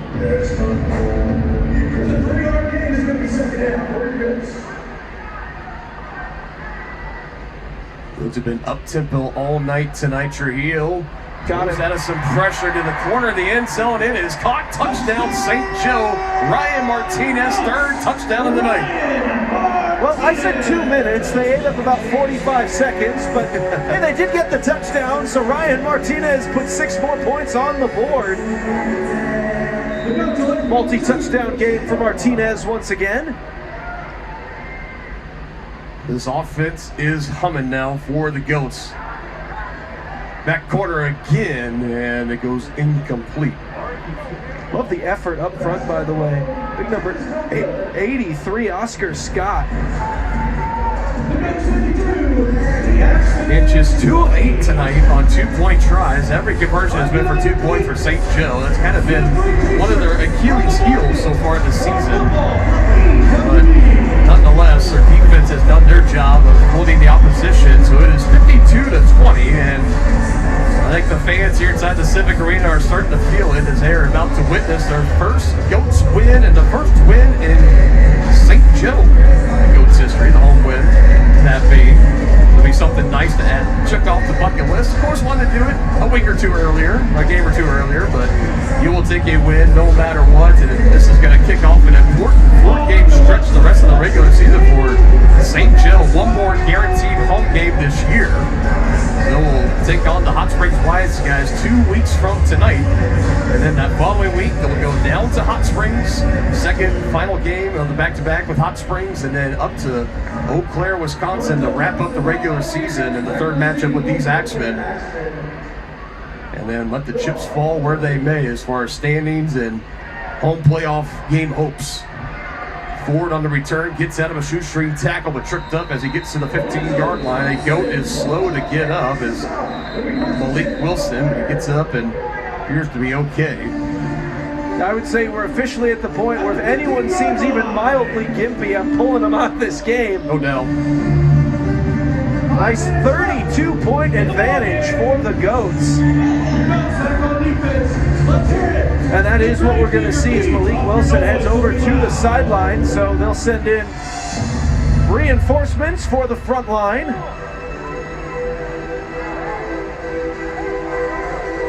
It looks like this will be Marcus Zeweifel. Goes by the nickname Mojo. Second year back here with the Goats. Local KC kid at a Raymore Peculiar High School. He'll play the de facto outside backer D-end-esque position in place of Wilson. He's got McSweeney. Now looking for it. Oh, and another nice grab for McSweeney, and he breaks loose and is into the end zone. He's incredible. For Ted McSweeney, if he keeps putting up good tape like this, the Jets might be giving him another call. Well, the tight end position has been something the Jets have been desperately in need of recent years. McSweeney having himself a day here. No doubt about it. Not necessarily the best game for the Axemen that they have been looking forward to on the season, but another highlight for McSweeney to add to his collection here. Game leading, 8th reception on the night, 3rd touchdown, 35 yards, as big as any. Might try to target him again here. Freeman able to get it to McSweeney, and it's intercepted. Knox maybe trying to make something happen. He just kind of surrenders himself at about the 10. 2-point try, no good. Second time tonight that Jalen Knox has come away with the interception on a conversion attempt. You mentioned it, that was where they were trying to go with the ball. They were trying to find number 4 again, as Wade Freeman was wrapped up in the backfield, basically just had to fling it in any direction to avoid the sack. Jalen Knox makes the play. So now it's officially a double up, as it's a 26-point lead for the Goats. just under 4 minutes left to go. 83 total yards receiving tonight for McSweeney with those 3 touchdowns. He's got, so far, his highlight game of the season. Ball coming back to St. Joe, 52-26. And it looks like this is the return team for the Goats, so it will be a throw-off. The Axemen not going with those desperation 4th down plays just yet. Both teams with all 3 timeouts too, so keep in mind we get later and later into this game. A little YMCA is broken out here in the Civic Arena. Another great crowd on hand here tonight, very energetic and, as always, as has been the past 2 weeks, hungry to see their Goats team come out victorious as this goes off the rafters and out of play, so an illegal throw-off, and another victim of a throw-off going off the rafters. Add his name to the book, and Kendall Fowler. So the Goats have excellent field position here. They'll start from midfield. Their offense is humming. This is not necessarily like the highest scoring game that their offense has put up this season, Dylan, but it has been their most efficient. Scored on 8 of 10 total possessions tonight, Aaron. Cannot ask to be much more efficient than that. In both drives they didn't score on, ending in turnovers. It's really been the only thing slowing down the Goats tonight. Odom, plenty of green grass inside the 10. Goal to go now for St. Joe. Not a whole lot that slows him down. Odom, one of the faster players on the field any given week. No doubt about Another big play for number 7. Goats keep humming away like they're down 2 or 3 scores instead of leading by that many. Again, it's to Odom, and he will go backwards a little bit.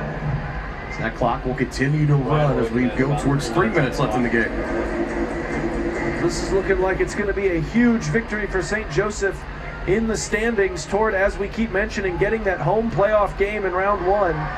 Trujillo at the 5 is tripped up. Now there's a lot of season left. Not that necessarily a first round bye in a home playoff game in round 2 is off the table or anything, but just maybe focus on the initial step first. Odom going backwards again. It's just scoreboard watching here. You had the matchup of the 2 top teams in the league, Duluth and Iowa. Duluth up big in that one, 52-24. And the other one, Hot Springs and Ozarks, the Wise Guys up 37-24 in that game. As Odom will take it, looking for the end zone as he dives in. 9 touchdowns on 11 possible drives tonight for St. Joe. That was the Otis Odom drive right there. Clearly making up for the fact that he didn't get a return on that drive. They went to him on just about every single play. I believe it was every single play. And it ends in the end zone. The Goats continue their offensive onslaught. It has been something to watch tonight. By far, I think like the most complete game on the night or on the season for St. Joseph. Plenty of time. Thompson brings it in, but he's going to be a couple of yards short. 2 Axemen close on him in a hurry. So a couple seconds from the 2-minute timeout. Here at the end of the ball game, 58-26. The score here with the Goats with the lead and well underway to the victory. So, and taking a look around the rest of the league and where things are going to happen, I think we're going to start getting away from these ties, perhaps. Cluster of team with Iowa. It looks like they're going to be losing to Duluth tonight, now 52-24. St. Joe's going to break this tie for last place with Eau Claire, now up 58-26. And with Hot Springs, they just scored against them 43-24. They're up. They continue to build a lead against Ozarks, and that is who the Goats will have next year, 2 weeks from tonight. In fact, everybody in the Arena League a bye week next week, with the exception of Duluth and Ozarks. It's the only 2 teams playing on July 5th. Everybody else will have 4th of July weekend off, and then play will resume back on Saturday, July 12th. I'll leave you in here when I make my request. For you Goats fans, if you've been watching along with us here, first of all, it's been a pleasure having you. The past 3 home games now, Dylan Falk alongside Aaron Feely. But if you've been on the fence, if you've been thinking about coming out to a game, July 12th, it's the last regular season home game and guaranteed home game for the St. Joe Goats. So I encourage you very heavily to even think about coming out to a game, bringing the family. It's a lot of fun here in the Civic Arena. Get to cheer on your hometown Goats. New man on the return here, breaking some tackles and then some. Now past midfield. And he tumbles down at the 15-yard line. Big return for Lutton. His first throw-off return this evening, and he takes it for big yardage. Yeah, very nearly back-to-back weeks with a return touchdown for the Axemen. Just tripped up at the last moment, as we're now inside 2 minutes. And yeah, obviously, if you're thinking about coming out to a game, we've seen it now, Dylan. They are legally allowed to win in this facility. We now have eyeballs on the victory. Your family deserves the best water, and Culligan is here to help. No matter the quality, no matter the source. If you want better water that's crisp, clean, soft, and just getting LASIK and being able to see and do those things, it's life-changing, man. I didn't know how important your eyes are to you. I told the doctor, I took for granted, but now that I got a second chance basically with that, it's kind of giving me more confidence to be able to coach, see better, and yeah, just ability with everything. So shout out Eau Claire LASIK. The ladies here were amazing. The doctor was amazing. Everything was great. At Muldoon's Menswear, we take pride in providing quality suits that you can wear for every occasion. Browse our in-house selection of suits and choose from our wide array of accessories to complete any look. Suits starting at $225.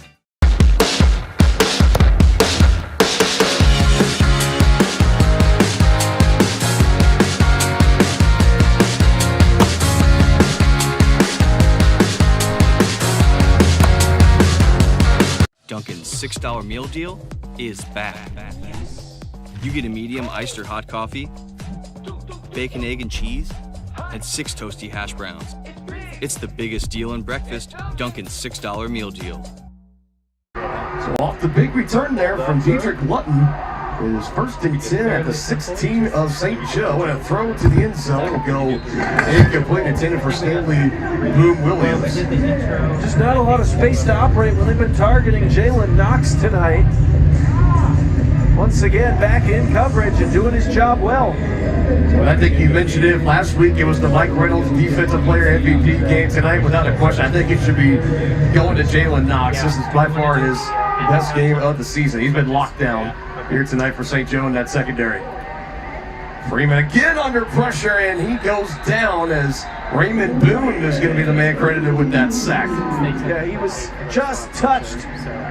Just a graze of the fingertips as he was going to the ground. The head coach is allowed to be on the field during plays here in the Arena League. And I think maybe Coach Colston letting the officials know that he saw some jersey ripple. Second sack of the night for Boone, fourth total for the Goats. Back-to-back weeks of 4+ sacks.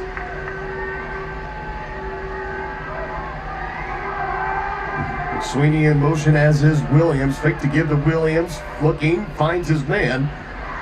Facone, and gets it just past the 10-yard line. Just short of the 10, I should say. Wide open was Facone, as you said.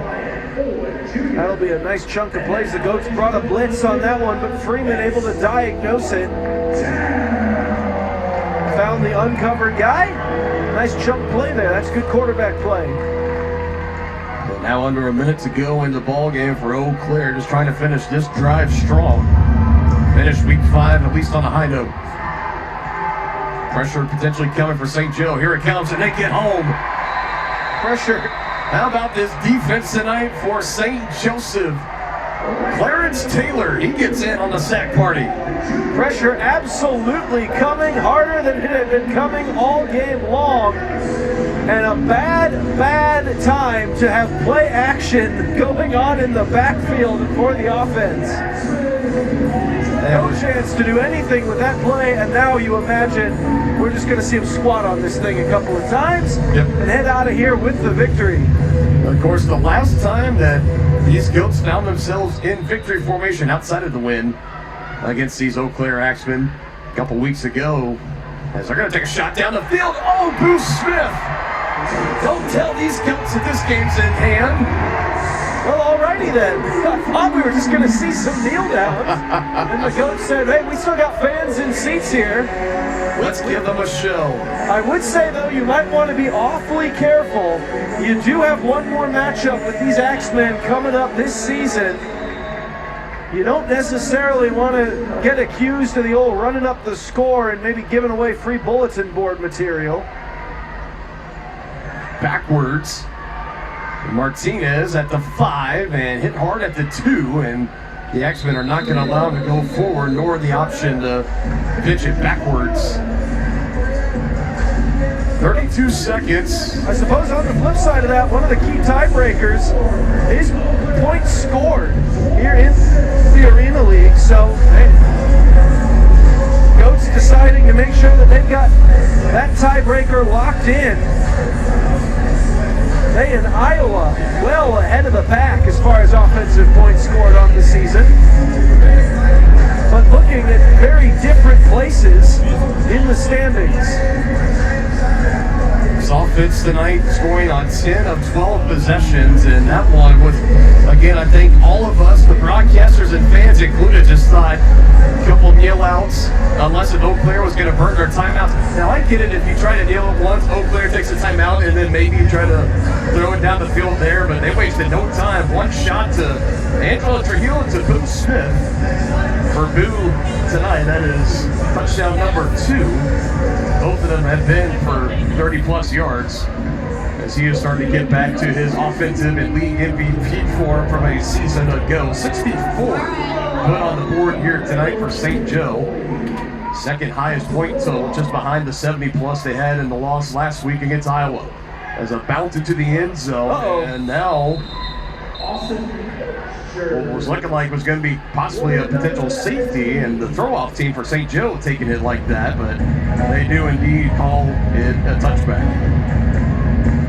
So that's kind of interesting, Aaron, because you come out, if you're Eau Claire, 20 seconds or whatever is not enough time, and you just saw St. Joe with the game in hand go down the field and score. So, I mean, what do you do here? I don't think you just deal it out and get out of here. I think you try to respond, don't you think? I mean, if nothing else, you got 29 seconds of football left to be played. I know all the players are going to be begging to let them play this thing out. It's all intents and purposes. They're lining up to run a play. Maybe as a potential of, I'll show you. Remember, those fourth down plays are untimed. So if you can score before 0 seconds, I mean, you're talking about theoretically just an infinite number of fourth down plays to try to, if you score on every single one of them, you can climb back into this thing. These games are never officially over until that clock hits 0. Brian Floyd Jr. a little slow to get up, under 10 seconds. Again, teams with all timeouts, but for Eau Claire and their head coach Tate Brooks, I think they're just going to pack this up and they're going to get out of here. And that's going to do it. For the first time in franchise history, the Goats have a home win in St. Joe. Final score, Goats 64, Axemen 26. The good guys have won at home here for the St. Joseph Goats. It finally comes. It almost looked like they would be 3-0 at this point, but a couple of plays not breaking their way in the first 2 matchups. Finally able to play a complete game here. We'll see if that can maybe help them spark something and get this season turned around, Dylan. As you mentioned, a date with the wise guys on the horizon. That's it, and you get a bye week in between that as well, so a chance for the Goats to get healthy, get some fresh legs underneath them, and then when they come back, they will also be taking on the wise guys, also coming off a bye week as well. But definitely for the fans, this is great, coming to see the hometown team win, and especially after the first 2 home losses, back-to-back 1-point losses, going for the win on the final plays at the end for St. Joe. Very tough, very heartbreaking, as now, we got a little skirmish breaking out here on the field now as Shat Currington came back over. Sorry, no, I'm accusing the wrong player here. That is Dedrick Lutton, who has only been a member of the Axemen for a day. I mean, I think it was him. Crinton definitely was kind of in there. I mean, families were starting to come up and out on the field, and now everyone's kind of being cleared out. Not sure what this skirmish is about. You got Boom Williams that's kind of displeased about something as well. He seemed to be separated by teammates and Goats players. Mike Reynolds was trying to kind of just played peacekeeper there between everybody else getting involved. But now we've got some children on the field, so they need to break up anything that's happening. And that's what I think Thompson is doing right now. He's asking the kids to be safe, back up a little bit because tensions are still high. So this is going to be very, very interesting. The final regular season game 3 weeks from now when these teams face off. Once again, 4 weeks from now, I should say. It's about a month's time in between when these teams will see each other again. And I'm just going to bookmark that last touchdown for St. Joe. There's definitely going to be some extra emotion in that game in Eau Claire. It's going to be the third and final matchup. The Goats will take the season series no matter what happens up there. But again, a dominant performance tonight. Great home win. Thank you, sir. Scoring on 10 of 12 drives. Offense was as efficient as ever, and defensive MVP Jalen Knox shutting down the already what was a depleted receiving corps for Eau Claire, but he kept everybody in check. He was phenomenal tonight in the secondary for St. Joe, as were a lot of players. This was probably arguably the best well-rounded game on both sides of the football and even special teams that St. Joe has had this entire year, but even just going back to last year too. It's hard to remember many games where they were that efficient, that clean for an entirety, all 4 quarters of the football game. That was absolutely an incredible game from St. Joe's. Great all-around performance. Was really impressed with how their defense responded, especially after a week in which they gave up over 70 points against Iowa last week. To come out here to hold Eau Claire to 26 points in an arena game with smaller fields, with more space to operate, more emphasis on the passing game, on quick movement from the offense.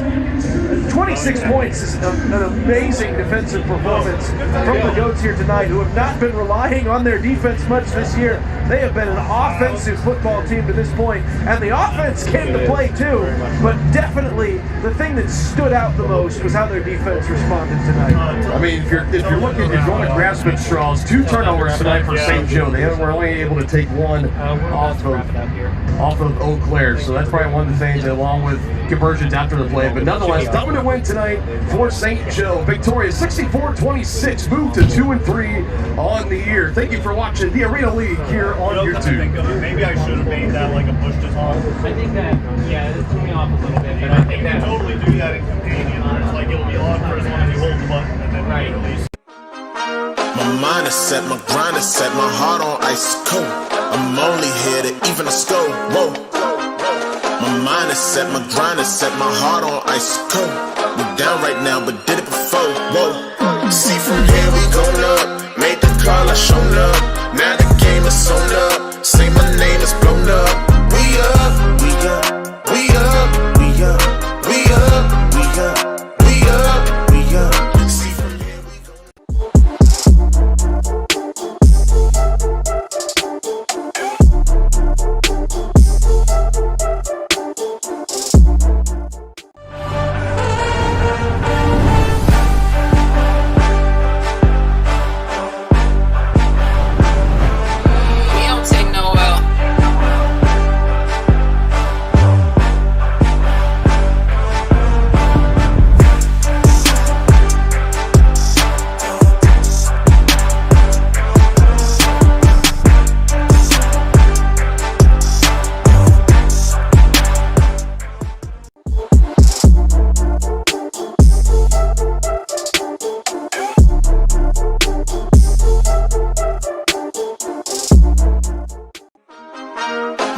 Set, my grind is set, my heart on ice cold. I'm only here to even a score.